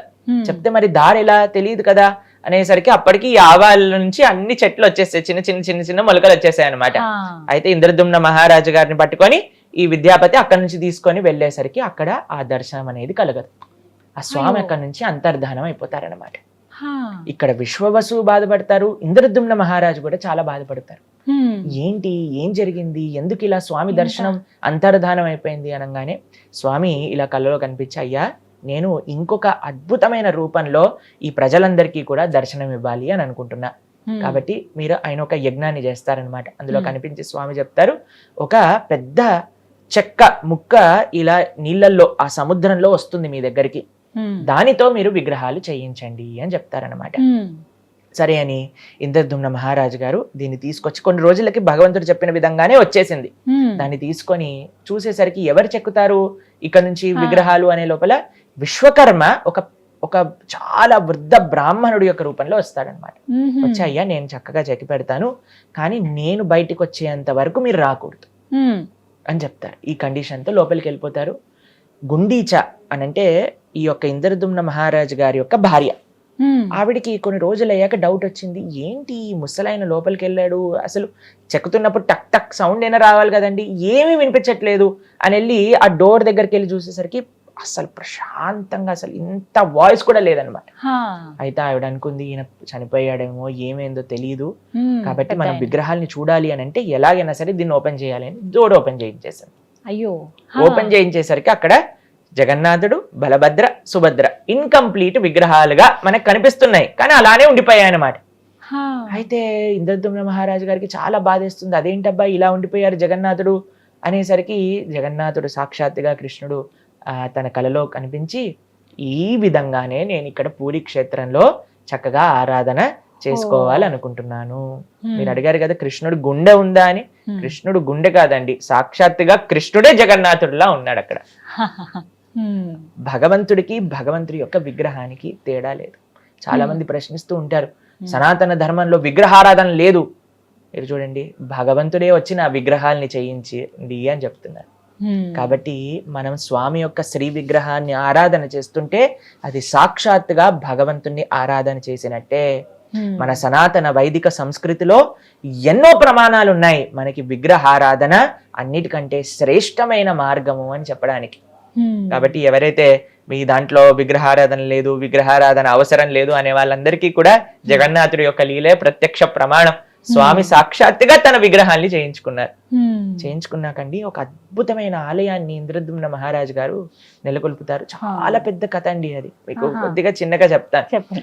అయితే ఈ ఆలయం వచ్చాక ఈ ప్రతిష్ఠ ఎప్పుడైతే చేస్తారో భగవంతుడు ఇంద్రదుమ్న మహారాజు గారిని అడుగుతారు, ఇంత నా కోసం సేవ చేసావు, ఇంత తపనగా నా ఆలయాన్ని కట్టించావు, ఇంత ప్రేమతో నన్ను ఆరాధన చేస్తున్నావు, నీకు ఏదన్నా కోరిక ఇవ్వాలనుంది, మీరు ఏదన్నా వరం కావాలి అని అంటే కోరుకోండి అని అంటారనమాట. అప్పుడు ఇంద్రదుమ్న మహారాజు గారు 3 కోరికలు కోరుకుంటారు. మీరు ఎప్పుడైనా విన్నారా ఏ కోరికలు అవి అని? ఒకటి ఏంటి అని అంటే, అయ్యా నీ చేతులు ఎప్పుడు కూడా తడిగా ఉండాలి. అంటే ఏంటో తెలుసా, ఎప్పుడు కూడా తింటూ ఉండాలన్నమాట, భోజనం చేస్తూ ఉండాలి, స్వామి ప్రసాదాన్ని నైవేద్యాన్ని స్వీకరిస్తూ ఉండాలి. స్వీకరించి చేతులు కడుగుతారు కదండి, చేతులు కడుక్కోగానే ఇంకో నైవేద్యం రావాల్సిందే అక్కడికి ఇంకొకటి. కాబట్టి పూరి జగన్నాథ క్షేత్రంలో ఉండే ఒక విలక్షణమైన సాంప్రదాయం ఏంటి అని అంటే, ప్రతి నిత్యము కూడా భగవంతుడికి నైవేద్యం సమర్పణ చేస్తూ ఉంటారన్నమాట. పూరికి ఎంత మంది వెళ్తే అంత మందికి భగవంతుడి యొక్క మహాప్రసాదం అనేది లభిస్తూ ఉంటుంది. కొత్త మట్టి కుండలలో స్వామికి చేస్తూ ఉంటారనమాట నైవేద్యం. ఎంతో వేల మంది సేవకులు కేవలం భగవంతుడి యొక్క నైవేద్యాన్ని ఉండడానికి అక్కడ సేవ చేస్తూ ఉంటారు. ఎంతో బాగుంటుందండి. పూరికి వెళ్ళి మీరు చూసారనుకోండి, అసలు ఆ వంటశాల, ఆ వంట గది లోపలికి వెళ్ళనివ్వరు, బయట నుంచి చూస్తే కట్టెల పొయ్యి మీద కొత్త కొత్త కుండలతో వాళ్ళందరూ కూడా తయారు చేస్తారు. అక్కడ ఒక పెద్ద బావి ఉంటుంది, ఆ బావిలో నుంచి నీళ్లు తీసుకొచ్చి వంటింట్లో అందించటము కొన్ని తరతరాలుగా చేస్తున్నారనమాట వాళ్ళ యొక్క వంశీకుల సేవ. కొన్ని వేల మంది పూరి ఆలయంలో సేవ చేస్తూ ఉంటారు. ప్రతి నిత్యము కూడా భగవంతుడికి ఈ విధంగా నైవేద్యాలు అనేవి సమర్పణ అవుతుంది. అవందరినీ కూడా భక్తులకి పంచిపెడుతూ ఉంటారనమాట. ఇది మొట్టమొదటి కోరిక. రెండో కోరిక ఏంటి అని అంటే, అయ్యా నీ దర్శనం ఎప్పుడు కూడా భక్తులకి అవుతూ ఉండాలి. కాబట్టి పూరి క్షేత్రంలో జగన్నాథుడు చాలా కొద్దిసేపు మాత్రమే నిద్రపోతారు. మామూలు సమయంలో ఎప్పుడు కూడా దర్శనం.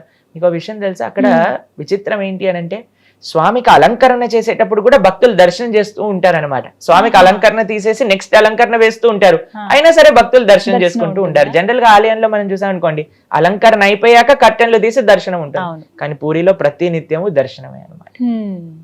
మూడో కోరిక ఏంటో తెలుసా అండి, నాకెప్పుడు కూడా పిల్లలు పుట్టకూడదు.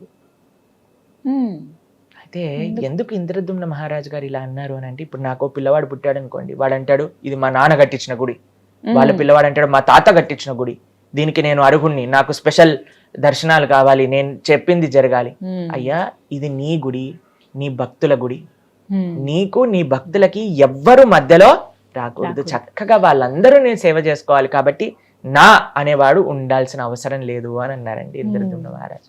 ఇప్పుడు చూడండి, అంత భగవంతుడు వచ్చి మీ కోరికలు నెరవేరుస్తా అని అన్నప్పుడు ఇంద్రదుమ్న మహారాజు తన కోసం తాను ఏమన్నా అడిగాడా అండి? అయ్యా నువ్వు బాగుండాలి, నువ్వు బాగా తినాలి, నువ్వు నీ భక్తులకి మంచిగా కృప చూపించాలి, నా అనేది ఉండకూడదు. నువ్వు నీ భక్తులు ఇద్దరు కూడా చక్కగా మీ పైన ప్రేమ వాళ్ళు చూపిస్తారు, వాళ్ళ పైన ప్రేమ నువ్వు చూపించు. ఇది నిజమైన భక్తి అని అంటే జగన్నాథపురిలో ఉంది. సాక్షాత్తుగా కృష్ణుడు, సాక్షాత్తుగా బలరాముడు, సాక్షాత్తుగా సుభద్ర. నీలాచల నివాసాయ నిత్యాయ పరమాత్మనే బలభద్ర సుభద్రాభ్యాం శ్రీ జగన్నాథాయ తే నమః. ఆ నీలాచలంలో ఉంది సాక్షాత్తుగా కృష్ణుడే. అయితే అక్కడ ఉండే సాంప్రదాయం, ఆ లోకల్ సాంప్రదాయం ప్రకారంగా నాభి బ్రహ్మ అని అంటారు. అది ఏంటో తత్వం ఇంకా అంత ఎవరికి కూడా తెలియదు, అదొక రహస్యం. నాభి బ్రహ్మ అది జగన్నాథుడి లోపల నుంచి ఇంకొక విగ్రహం లోపలికి ట్రాన్స్ఫర్ చేస్తారు అనేది మనం చూస్తూ ఉంటాం. కానీ అది ఏంటి అనే విషయాలు మనకి అంత క్లారిటీగా తెలియదు అనమాట. ఇంకో విషయం ఏంటి అని అంటే స్వామి యొక్క ఈ విచిత్రమైన లీలలు, ఈ విలక్షణమైన లీలలు ఎన్నో ఎన్నో ప్రదేశాల్లో ఉంటూ ఉంటాయి. కానీ జగన్నాథపురిలో ఉండే కృష్ణుడు, మనం ఆ నాభి బ్రహ్మ చేత కృష్ణుని జగన్నాథుని ఆరాధన చేయట్లేదు, జగన్నాథుడు కృష్ణుడు కాబట్టి ఆరాధన చేస్తున్నాం. ఆయన యొక్క మహిమలు, ఆయన యొక్క లీలలలో ఎన్నో రకాల రహస్యాలు, ఎన్నో లీలలు జగన్నాథపురిలో మనం వీక్షిస్తాం అనమాట. ఆ విగ్రహాలు కూడా ఎన్నో సంవత్సరాలకు ఒకసారి ఇలా మారుస్తారు కదండి. అవునండి. వాటి గురించి కూడా చాలా ఆసక్తిగా ఉంటాయి విన్నా కూడా. నిజమే, లీలలు చాలా భగవంతుడు ఉంటాయి. అక్కడ చెప్తారు ఏంటి అని అంటే భగవంతుడికి నిజంగా మారాల్సిన అవసరం లేదు. ఒకసారి భగవంతుడి యొక్క విగ్రహాన్ని మనం ఆరాధన చేస్తున్నాం మనస్సుతో ఆవాహన చేసి అని అంటే అక్కడ సాక్షాత్తుగా భగవంతుడు వచ్చి ఉన్నారు. ప్రాణ ప్రతిష్ఠ అని అంటారు, మీరు వినే ఉంటారు కదా. భగవంతుణ్ణి ఆ విగ్రహం లోపలికి ఆవాహన చేస్తామన్నమాట. చాలా మంది అంటారు మీరు రాయిని పూజ చేస్తున్నారు.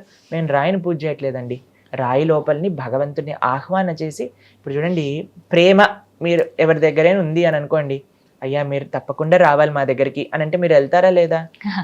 వెళ్తారా అండి? ఆహ్వానిస్తే ఖచ్చితంగా తప్పకుండా వెళ్తారు కదా. ప్రేమతో ఆహ్వానం చేస్తే తప్పకుండా వెళ్తారు కదా.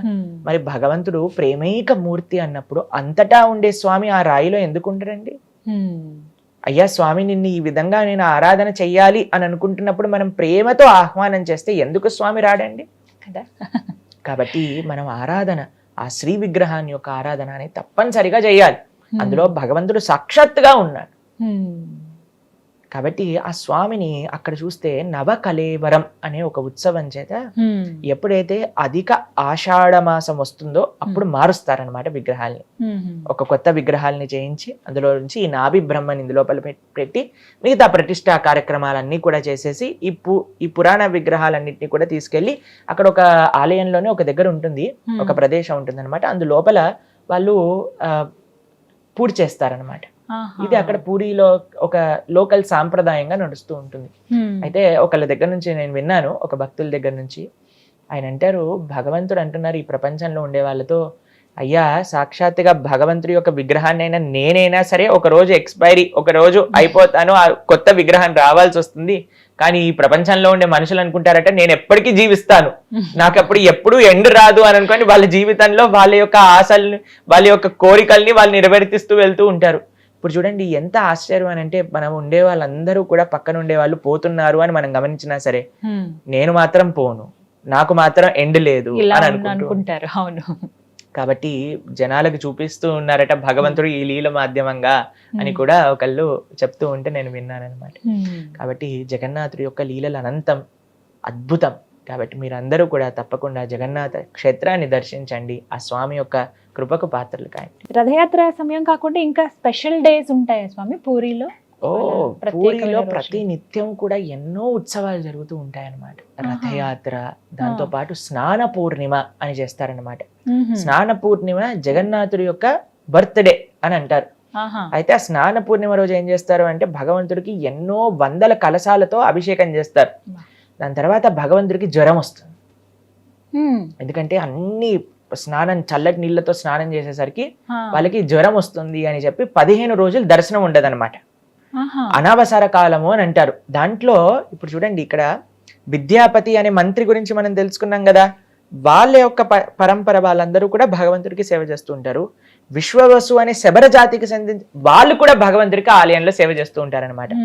ఎప్పుడైతే ఈ అనవసరం అనే సమయం వస్తుందో అక్కడ ఈ శబర జాతికి సంబంధించిన వాళ్ళందరూ కూడా జగన్నాథుడికి ఆ అరణ్యంలో దొరికే మూలికలతో మెడిసిన్స్ తయారు చేసి ఆయనకి ఇస్తూ ఉంటారన్నమాట. అయితే అప్పటికి ఆ భగవంతుడికి జ్వరం వస్తుంది అని చెప్తారు. ఎన్నో అద్భుతమైన పదార్థాలను కలిపి స్వామికి ప్రతినిత్యం నివేదన చేస్తూ వాళ్ళు ఆ జ్వరాన్ని తగ్గిస్తూ ఉంటారన్నమాట. ఇది భగవంతుడు చేసే ఒక లీల, తన భక్తుల యొక్క సేవని బాగా స్వీకరించడానికి అన్నమాట. ఒక డాక్టర్ కి చాలా డౌట్ వచ్చిందండి, నిజంగా జగన్నాథుడికి జ్వరం వస్తుందా, వీళ్ళు ఏం చెప్తున్నారు అని. అయితే ఆయన ఎప్పుడైతే ఇలా ఒక పండితుడు ముందు, ఆ పూజారి ముందు అన్నాడో ఆయనకు చాలా కోపం వచ్చేసింది అనమాట. చెయ్యి పట్టుకుని డాక్టర్ని డైరెక్ట్ గా టెంపుల్లో ఎప్పటికీ దర్శనం ఉండదు ఆ 15 రోజులు, అయినా సరే నన్ను పట్టుకొని తీసుకెళ్లిపోయారు. చెక్ చేయి మా జగన్నాథుడిని అని థర్మామీటర్ పెట్టంగానే థర్మామీటర్ టప్ అని పేలిపోయింది అనమాట అక్కడ.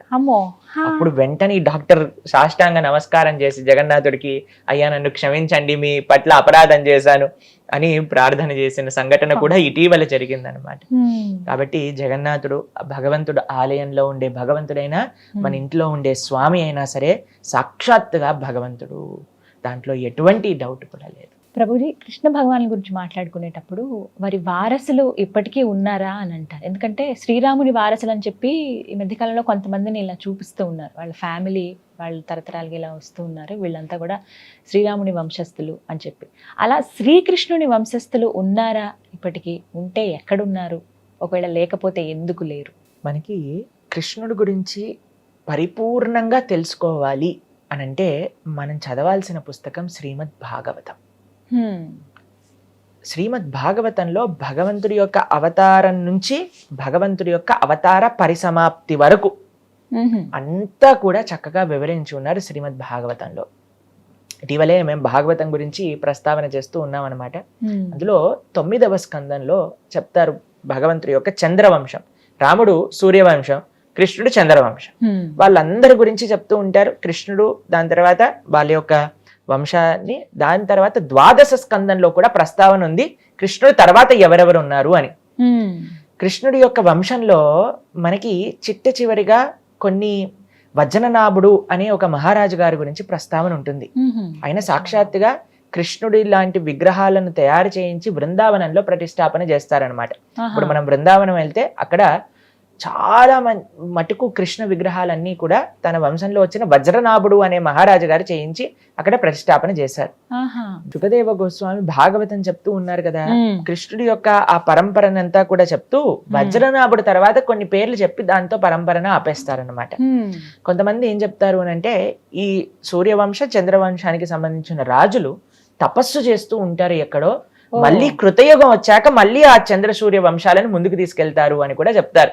కానీ భాగవత ప్రస్తావన మాత్రం మనకి ఇప్పుడు మనం ఉన్న సమయం కలియుగంలో 5000 సంవత్సరాల్లో మనం ఉన్నాం అన్నమాట. ఇక్కడ ఈ శుకదేవ గోస్వామి ప్రస్తావన చేసిన భాగవతం యొక్క పరంపర మనకంటే ముందు ఒక 2000 సంవత్సరాల ముందే అయిపోయింది.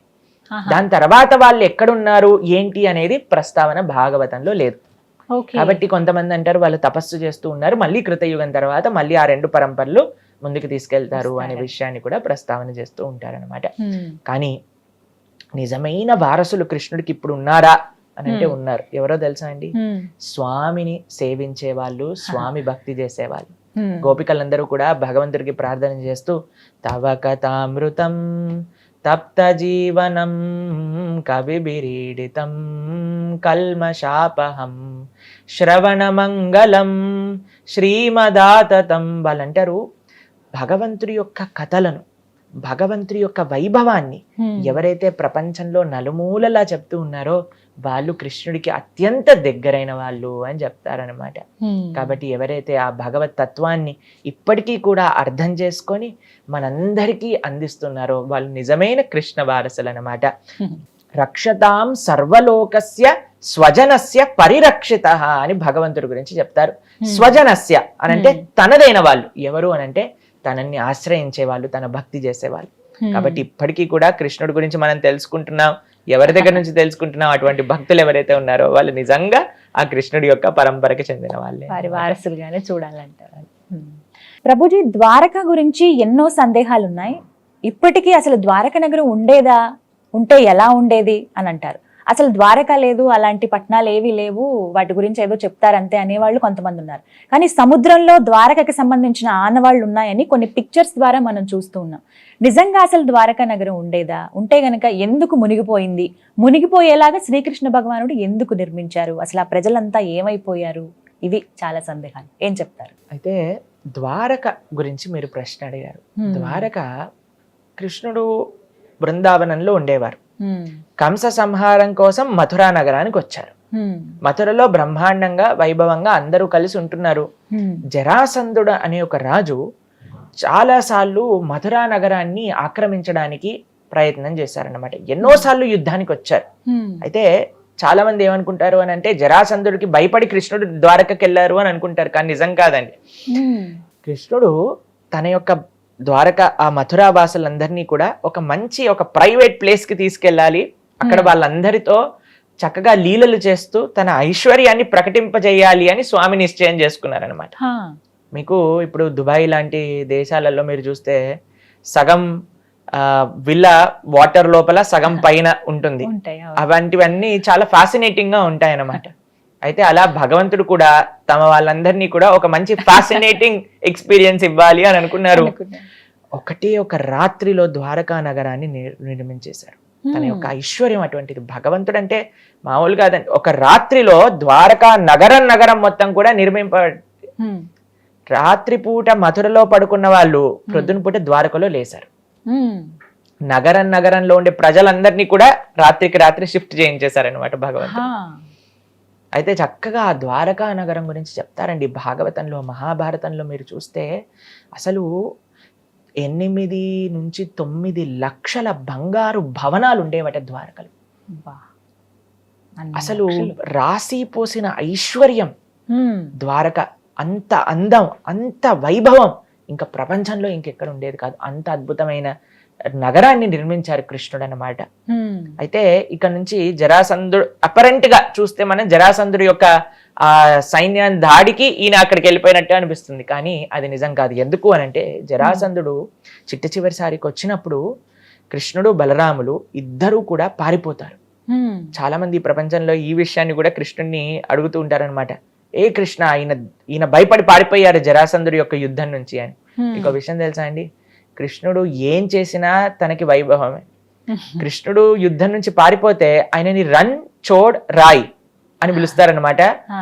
ద్వారకలో డాకోర్ ద్వారక అని ఒక ప్రదేశం ఉంది. అక్కడ ఆయన భగవంతుడి పేరే రన్ చోడ్ రాయ్ అంటే యుద్ధాన్ని వదిలేసి పారిపోయిన వాడు. అక్కడ లైన్లు కట్టి భగవంతుడికి దర్శనం చేస్తూ ఉంటారన్నమాట.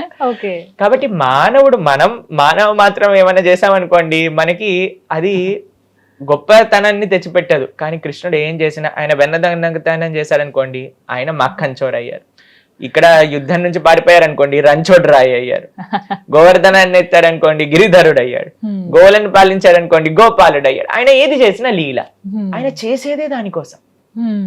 నేను ఏం చేసినా సరే అందరూ కూడా అనుకుంటారు మా కృష్ణ బలరాములు పరిగెత్తిపోతున్నారు అని ఎక్సైటింగ్ గా చూస్తారనమాట. ఏమైంది అంటే జరాసంధుడు తన యొక్క సైన్యం మొత్తం కూడా వేసుకొని కృష్ణ బలరాములు వెనకాల పడతారండి. అయితే అక్కడ ప్రహసన అనే ఒక పెద్ద పర్వతం, చాలా పెద్దదన్నమాట, దాని పైకి ఎక్కేస్తారు. అప్పుడు ఈయన జరాసంధుడు అనుకుంటారు మంచి పని అయింది, వీళ్ళిద్దరు ఈ పర్వతం పైకి వెళ్ళిపోయారు, చుట్టూ కూడా మంట పెట్టిచ్చేస్తాడు అనమాట. ఆ పర్వతం చుట్టూ కూడా ఈ పర్వతంలో కాలిపోతారు ఈ కృష్ణ బలరాములు ఇద్దరు అని. అయితే ఏం చేస్తారు తెలుసా, ఎప్పుడైతే ఆ మంట ఇలా పైకి వస్తుందో కృష్ణ బలరాములు ఇద్దరు కూడా ఎన్నో యోజనాలు పొడవున్న ఆ పర్వతం పై నుంచి లాంగ్ జంప్ చేస్తారు. అమ్మో, పర్వతం నుంచి కిందకి హ్యాపీగా సేఫ్ ల్యాండింగ్ అయ్యి మళ్ళీ వాళ్ళు ద్వారకా నగరానికి వెళ్ళిపోతారనమాట. కాబట్టి ఈ ప్రపంచంలో మనకి చాలా మంది భగవంతులు దొరుకుతూ ఉంటారు ఈ కలియుగంలో. మెయిన్ గా వాళ్ళకి చెప్పాల్సింది ఒక టెస్ట్, మీరు బిల్డింగ్ మీద నుంచి కిందికి దూకండి, మీ కాళ్ళు చేతులు ఇరగకపోతే అప్పుడు మనం భగవంతుడిగా యాక్సెప్ట్ చేసుకోవచ్చు అనమాట. కానీ ఇప్పుడు విచిత్రం ఏంటంటే కలియుగంలో బీపీ షుగర్ ఉన్న భగవంతులు, దగ్గే భగవంతులు, నేను భగవంతుని అంటారనమాట. కానీ కృష్ణ బలరాముల యొక్క లీలల్లో మేము చూస్తాం ఎప్పుడు కూడా యశోదమ్మ ఒక రోజు కృష్ణుని హాస్పిటల్ కి తీసుకెళ్ళినట్టుగాను ఏదైనా మెడిసిన్ వేసినట్టుగాను ఎక్కడా కూడా లేదనమాట. అది భగవంతుడి యొక్క లక్షణం. ఆయన భగవంతుడు, మనందరం జీవులం. అయితే ఎందుకు ఈ విషయాన్ని ప్రస్తావన చేశారంటే కృష్ణుడికి ఏం భయపడాల్సిన అవసరం లేదు. కృష్ణుడు ద్వారకా నగరాన్ని నిర్మించింది కేవలం తన భక్తులకి ఒక ఎక్స్క్లూజివ్ ప్రదేశాన్ని అందించాలి, వాళ్ళతో చక్కగా లీలలు చేయాలి అని ఆ ద్వారకా నగరాన్ని నిర్మించారు. అయితే ద్వారకా నగరంలో ఉండే వాళ్ళు ఎవరు, ఆ యదుకులంలో ఉండే వాళ్ళు ఎవరు అని అంటే సాక్షాత్తుగా నిత్య ద్వారక భగవంతుడి యొక్క లోకం నుంచి అవతరించిన వాళ్ళే అన్నమాట. అందరూ కూడా భగవంతుడి యొక్క అవతార పరిసమాప్తి జరిగిపోతుంది అన్నప్పుడు వాళ్ళు కూడా స్వామి యొక్క లోకానికి వెళ్ళాలి కదా. అందుకోసం స్వామి ఏం చేశారు అని అంటే ఆ ద్వారకా నగరాన్ని మొత్తం కూడా సముద్రంలో తీసుకెళ్లిపోయేటట్టుగా ఒక ఆలోచన చేశారు అని మనం వింటాం. కానీ ఇప్పటికీ కూడా మనం వెళ్తే ద్వారక కనిపిస్తుంది మనకి, సముద్రంలో కూడా ఉంది. మనం చూస్తాం, మీరు చెప్పినట్టుగా ఒక ఆర్కియలాజికల్ డిపార్ట్మెంట్ వాళ్ళు ఎక్స్కవేట్ చేశారు అని మనకి నేషనల్ జియోగ్రఫిక్ ఛానల్లో ఆ వీడియోని కూడా ఇప్పటికీ మనం చూస్తాం. చిన్నగన్నప్పటి నుంచి చూస్తాం. అయితే విచిత్రం ఏంటి అని అంటే వాళ్ళ డాటర్ మా ఆశ్రమానికి వచ్చారనమాట కొన్ని నెలల ముందు. ఆవిడతో మేము చాలాసేపు మాట్లాడాం.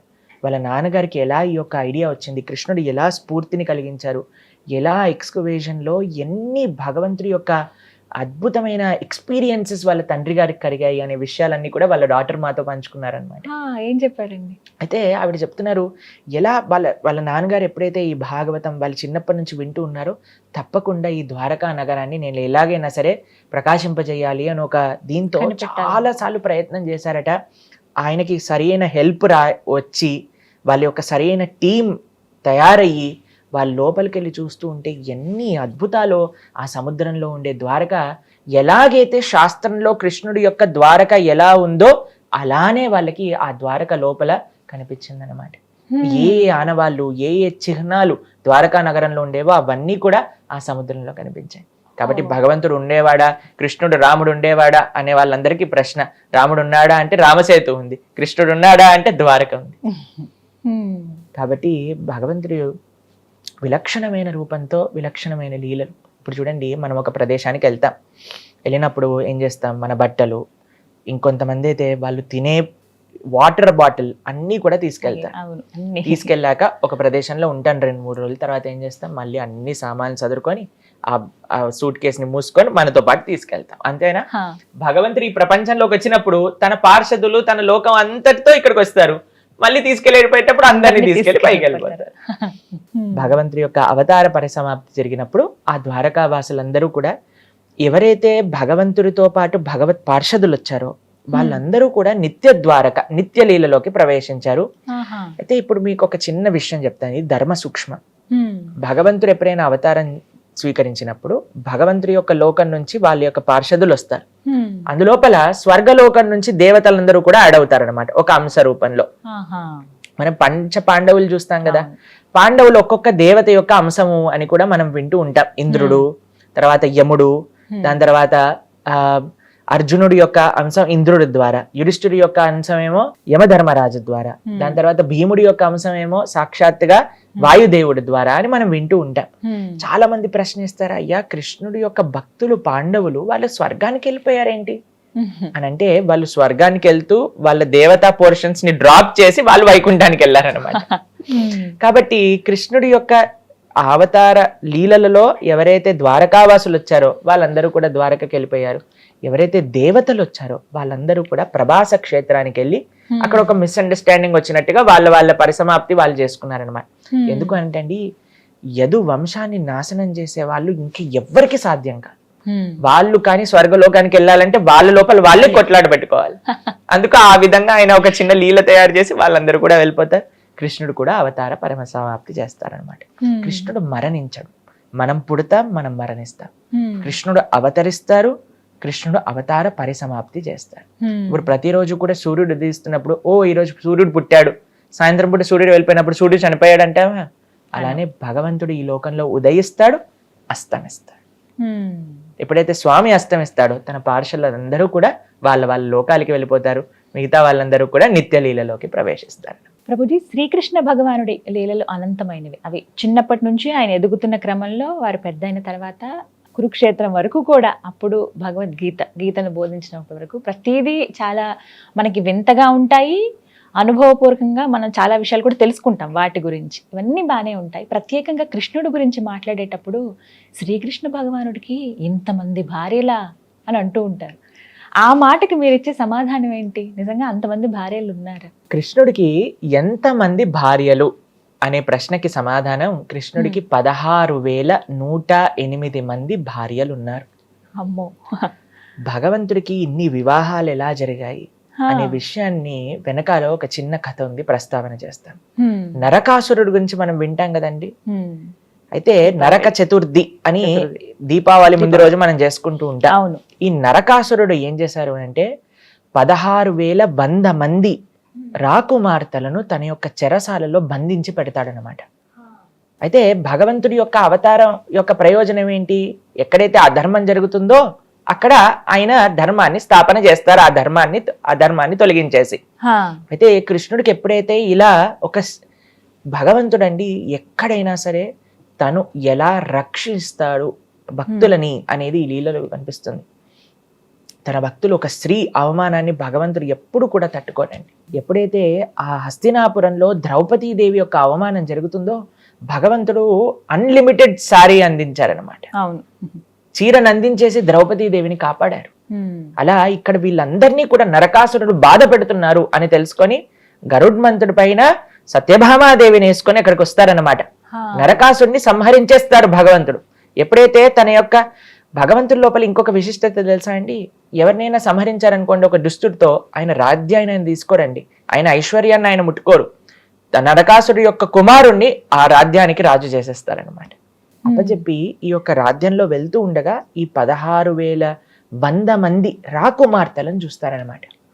అయితే అప్పుడు వాళ్ళందరూ ఒకటే ఒక స్వరంతో కృష్ణుడికి ప్రార్థన చేస్తారు. కృష్ణుడిని చూశాక, అయ్యా మేమందరం నిన్ను పెళ్లి చేసుకోవాలనుకుంటున్నాం, మీరు మాకు భర్తగా కావాలి అని ప్రతి ఒక్కరు అనుకున్నారు. దాని తర్వాత వాళ్ళు అన్నారు, అయ్యా ఈ సమాజం మేము బయటికి వెళ్ళిపోయి ఇన్ని రోజులు ఈ నరకాసుడి యొక్క చెరలో ఉన్నాక మమ్మల్ని ఎవరు స్వీకరిస్తారు? ఎవరినైనా భగవంతుడు యాక్సెప్ట్ చేస్తాడండి, ఆయన వదిలిపెట్టరు. ఎవరైనా సరే నేను కృష్ణ నువ్వు నాకు కావాలి అనుకున్న వాళ్ళందరికీ కూడా కృష్ణుడు లభిస్తాడు. ఇది స్వామి ఈ లీల ద్వారా చూపిస్తున్నారు. 16,100 మంది అనుకున్నారు మనసులో, కృష్ణ నువ్వు నాకు భర్తగా కావాలి అని అనుకుంటే స్వామి 16,100 మందితో వివాహం చేసుకున్నారు. కేవలం వివాహం చేసుకోలేదండి, 16,100 మంది భార్యలకి ఒక్కొక్కళ్ళకి బంగారు భవనాలు, కోటలు స్వామి ఒక్కొక్క భార్యకి ఇచ్చారు. దాంతో పాటు స్వామి చేసింది ఏంటో తెలుసా? 16,108 స్వరూపాలతో ఒకటేసారి అందరి భవనాలలో కూడా స్వామి ఉంటూ ఉండేవారు. అంతేకాని ఒకరోజు రుక్మిణితో, ఒకరోజు సత్యభామతో, ఒకరోజు నగ్నజిత్తితో, ఒకరోజు మిత్రవిందతో కాదు, అందరి రాణులతో ఒకటేసారి ఉండాలి. ఇది భగవంతుడు అంటే. నేను ఇప్పుడు ఈ స్టూడియోలో షూటింగ్ చేస్తూ, పైన ఇంకో స్టూడియోలో షూటింగ్ చేస్తూ, పక్కనున్న స్టూడియోలో షూటింగ్ చేస్తూ అలా చేయగలుగుతామా అండి? అలా చేస్తే ఇంకా బ్రహ్మాండం కదండి. నాకు గంట లోపల అన్ని అయిపోతాయి. మీరు అడగాల్సిన ప్రశ్నలన్నీ మీరు 3 స్టూడియోలలో, కెమెరామ్యాన్స్ అందరూ కూడా అన్ని స్టూడియోలలో ఉండొచ్చు. అది భగవంతుడికి మనకి ఉన్న తేడా అదే. కాబట్టి భగవంతుడి యొక్క తత్వం, భగవంతుడి యొక్క శక్తి, భగవంతుడి యొక్క లీల అటువంటిది. ఒకసారి నారదుడు ద్వారకలో కృష్ణుడు ఏం చేస్తున్నాడు చూడడానికి వచ్చాడనమాట. రుక్మిణీ భవనంలోకి ప్రవేశిస్తారు. ప్రవేశించేసరికి మొత్తం వజ్రాలు, మాణిక్యాలు, వైడూర్యములు, బంగారంతో పరిగిన భవనం రుక్మిణీదేవిది. అందులోపలికి వెళ్ళేసరికి కృష్ణుడు, రుక్మిణీదేవి మాట్లాడుకుంటూ ఉన్నారనమాట. అక్కడి నుంచి సత్యభామ యొక్క భవనానికి ప్రవేశిస్తారు. వాళ్ళిద్దరూ కూడా చక్కగా చెస్ ఆడుకుంటూ ఉన్నారనమాట, కృష్ణుడు ఇంకా సత్యభామ. దాని తర్వాత ఇంకో భవనంలోకి ప్రవేశిస్తారు. కృష్ణుడు అక్కడ సంధ్యావందనం చేస్తున్నారు. ఇంకో భవనంలోకి ప్రవేశిస్తారు, అక్కడ దానం ఇస్తూ ఉన్నారు. ఇంకో భవనంలోకి ప్రవేశిస్తారు, అక్కడ ఉద్ధవుడితో మాట్లాడుతున్నారు. ఇంకో భవనంలోకి ప్రవేశిస్తారు, అక్కడ మినిస్టర్స్ తో మీటింగ్ చేస్తున్నారు. ఇంకో భవనంలోకి ప్రవేశిస్తారు, అక్కడ పిల్లలతో ఆడుకుంటున్నారు. కాబట్టి కృష్ణుడు ఎందుకు 16,108 వివాహాలు చేసుకున్నారు అని అంటే ఆయనకు అంత శక్తి ఉంది. అన్ని స్వరూపాలలో ఆయన మల్టిప్లై అయ్యి అందరినీ ఒకే విధంగా కటాక్షింపజేశారనమాట. అయితే ప్రతిరోజు ప్రొద్దున ఆయన యొక్క భగవంతుడు కేవలం వివాహాలు చేసుకోలేదండి, అందరితో ఒక ఆదర్శమైన గృహస్థ జీవితాన్ని ఆయన గడిపారు. ఆయన సాధన, ఆరాధన, ధర్మము, దానము అన్నిటినీ కూడా ఆయన చేస్తూ సక్రమమైన వైదిక గృహస్థ ఆశ్రమాన్ని ఆయన గడిపారనమాట. అయితే ప్రొద్దున్నే వాళ్ళ ఇంట్లో ఉండేవన్నీ అయిపోయాక 16,108 కృష్ణుడు 16,108 భవనాల్లో నుంచి బయటకు వచ్చి ఒక్క కృష్ణుడిగా మారిపోయి రథం పైన కూర్చొని తన యొక్క రాజ్య వ్యవహారాలకు వెళ్తూ ఉండేవారు అనమాట. కాబట్టి ఎవరైనా ఈ ప్రపంచంలో నాకు కృష్ణుడు ఆరిసండి మేము కూడా పెళ్లి చేసుకుంటామంటే ఫస్ట్ మీరు 2 చూపించండి, మాతో పాటు మాట్లాడండి 4-5 స్వరూపాలతో, తర్వాత మీరు ఏం చేసుకున్నా మేము ఒప్పుకుంటాం. కాబట్టి ఇది కృష్ణుడి యొక్క తత్వం, కృష్ణుడికి మాత్రమే సాధ్యం. కృష్ణుడికి మాత్రమే సాధ్యం అది. కాబట్టి చాలా మంది కృష్ణుడు ఎందుకు ఇలా చేశాడు అని అంటే, కృష్ణుడు చేస్తే మేం చేస్తే తప్పేంటి అని అంటే, ఫస్ట్ మీరు చేయాల్సిన పని ఏంటో తెలుసా? గోవర్ధనాన్ని ఎత్తండి. గోవర్ధనం కాదండి, ఇక్కడ చిన్న వాటర్ బాటిల్ని ఒక 7 నిమిషాలు పట్టుకొని చూద్దాం, ఒక కుర్చీని పట్టుకొని చూద్దాం, మనకి ఏం సాధదు కాదు. నేను చాలా మందికి చెప్తుంటా, ఫస్ట్ మీరు ఒక్క కుటుంబాన్ని చాలా బ్రహ్మాండంగా చూసుకోండి, అదే చాలా పెద్ద విషయం. ఒక భార్య, ఒక భర్త, పిల్లలు, తల్లిదండ్రులు, అత్తామామలు, వీళ్ళని ఒక్క కుటుంబాన్ని మనం జాగ్రత్తగా చూసుకోగలుగుతున్నామండి. ఈ గొడవ, ఆ గొడవ, ఈ పని, ఈ మిస్అండర్స్టాండింగ్స్ వీటిలలో ఉన్నప్పుడు మనకి భగవంతుడి పైన ఆయన ఇన్ని వివాహాలు చేసుకున్నా సరే ఎక్కడ ఆయనకి ఫ్యామిలీ ప్రాబ్లం వచ్చింది అన్నట్టుగా వినలేదు మనం. ఇదే అడగాలి స్వామి, ఆయనకి ఎక్కడ కూడా గొడవలు పెట్టుకున్నారు, వాళ్ళు వచ్చి వీళ్ళతో వాళ్ళతో పోరైంది అని భాగవతంలో ఎక్కడా వినం. అందరూ రాణులు కూడా ఎంతో ఆనందంగా ఉన్నారనమాట. అందరూ కురుక్షేత్రానికి ఒకసారి వెళ్తారనమాట. సూర్యగ్రహణం వస్తుంది అప్పుడు అందరు వెళ్ళినప్పుడు ద్రౌపదీదేవి అందరు రాణులతో మాట్లాడుతుంది. అసలు వాళ్ళు ఎంత ఆనందపడతారంటే, కృష్ణుడు నిరంతరం కూడా కృష్ణుడి గురించి ఆలోచిస్తూ ఉంటారు. అందరూ హ్యాపీగా చూసుకోగలిగాడు అనమాట కృష్ణుడు. అది కృష్ణ తత్వం. కేవలం 16,108 రాణులు కాదండి, ఎంత మంది స్వామి దగ్గరికి వెళ్ళినా స్వామి కటాక్షించగలరు, స్వామి చూసుకోగలుగుతారు. ఎంతమంది భక్తులు. మిథిలా దేశంలో భగవంతుడికి 2 భక్తులు ఉండేవాళ్ళు అనమాట. బహుళాశ్వ, శృతదేవ. ఒకళ్ళు రాజు, ఒకళ్ళు చాలా చాలా పేద బ్రాహ్మణుడు అనమాట. అయితే కృష్ణుడు ఆ మిథిలా దేశానికి వెళ్ళినప్పుడు వెళ్తూనే 2 స్వరూపాలతో మారిపోతారు. ఒక స్వరూపంతో బహుళాశ్వ దగ్గరికి వెళ్తారు, ఇంకో స్వరూపంతో శృతదేవుడి దగ్గరికి వెళ్తారు. ఇద్దరింట్లో ఆతిథ్యం స్వీకరించి మళ్ళీ కలిసిపోతారు అనమాట. కాబట్టి ఇలా చేసే శక్తి ఎవరి దగ్గర ఉంది? ఆ స్వామి దగ్గరే. ఆ స్వామికే సాధ్యం. ఆ స్వామి యొక్క ఐశ్వర్యం అటువంటిది, స్వామి యొక్క గొప్పతనం అటువంటిది. మనందరం ఇంతమంది వెంకటేశ్వర స్వామి దర్శనానికి వెళ్తూ ఉంటాం. స్వామి ఎప్పుడైనా అలసిపోయినట్టు ఇలా ఉండటం కానీ, నాకు కొద్దిగా చాలా అయిపోయిందండి, వీళ్ళందరితో మాట్లాడి మాకు దర్శనం మూసేయండి ఇలా అంటారండి. స్వామి అదే నవ్వుతో, అదే అభయహస్తంతో అందరినీ కటాక్షిస్తూ ఉంటారన్నమాట. అది కేవలం కృష్ణుడికే సాధ్యం. మరి కృష్ణుడిని అనుసరించచ్చా అనంటే, నిజంగా మీరు కృష్ణుడిని అనుసరించాలి అనంటే, కృష్ణుడు చెప్పిన మాటలు ఏవైతే భగవద్గీత ఉందో దాన్ని అనుసరించాలి. భగవంతుడి యొక్క తత్వాన్ని తెలుసుకోవాలి, భగవంతుడి యొక్క ఐశ్వర్యాన్ని తెలుసుకోవాలి అని అంటే భగవంతుడు చెప్పింది భగవద్గీత, దాన్ని మనం ఆచరించాలి. లేదండి నేను భగవంతుడిని ఆచరించాలనుకుంటున్నా, మీకు ఒక రైట్ ఎగ్జాంపుల్ ఉన్నాడు, మా రామచంద్రుడు. మనందరి రాముడిని మనం ఆశ్రయించాలన్నమాట. కాబట్టి ఎవరినైనా ఎగ్జాంపుల్, ఐడియల్ ఎగ్జాంపుల్ మనకు కావాలి అని అంటే అది రామచంద్రుడి రూపంలో.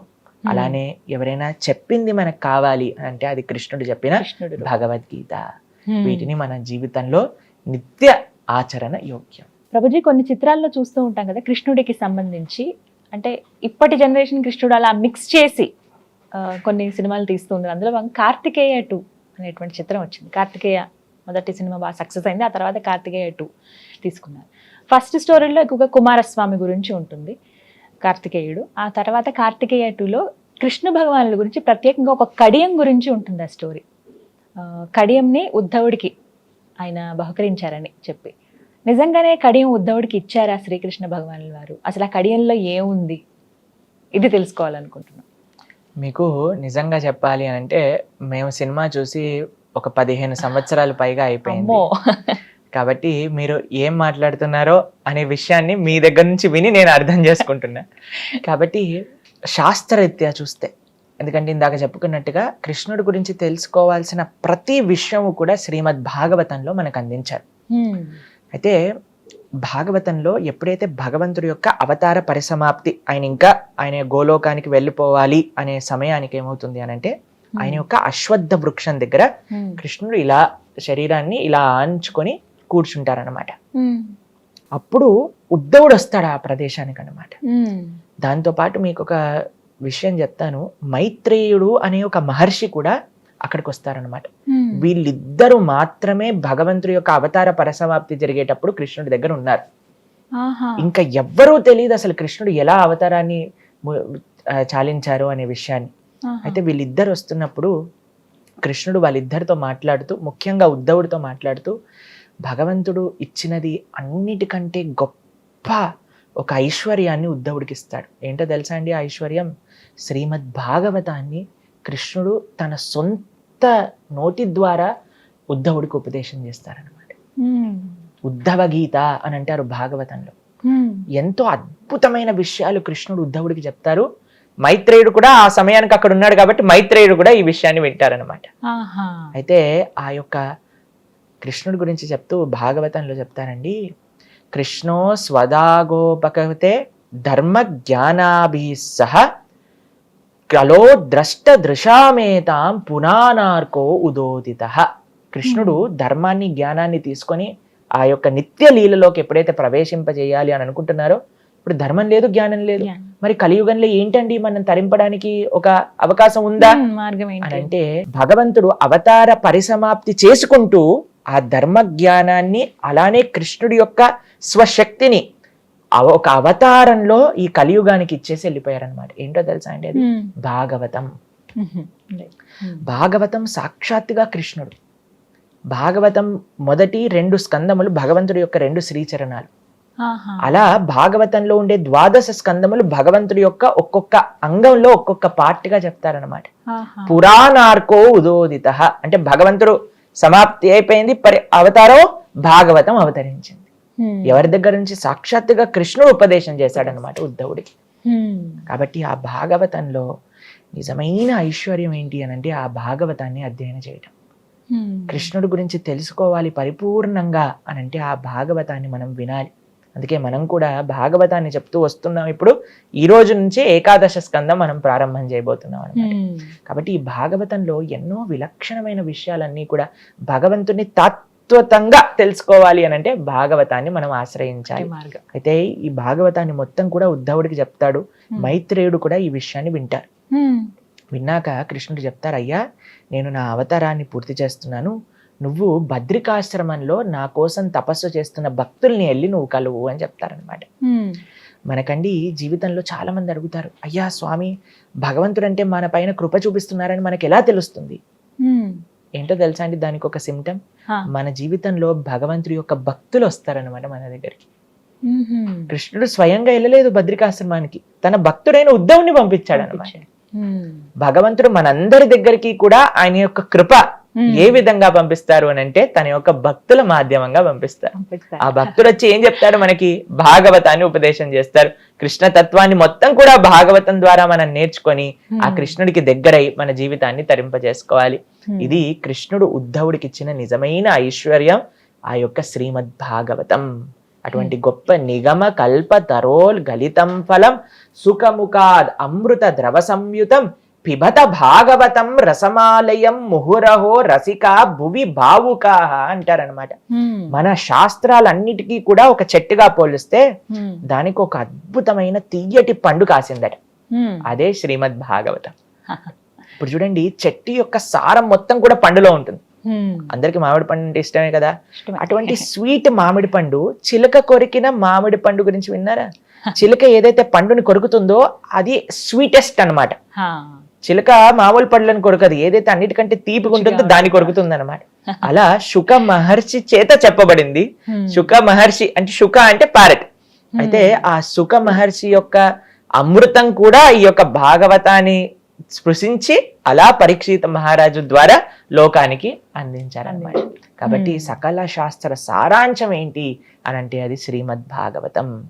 అటువంటి భాగవతాన్ని సాక్షాత్తుగా కృష్ణుడు ఉద్ధవుడికి ఉద్ధవ గీత ద్వారా అందించారు. అది కూడా మనకి శ్రీమద్ భాగవతంలో మనకి చక్కగా ఉపదేశం. చాలా చక్కగా వివరించారు గురుగారు. నమస్తే అండి.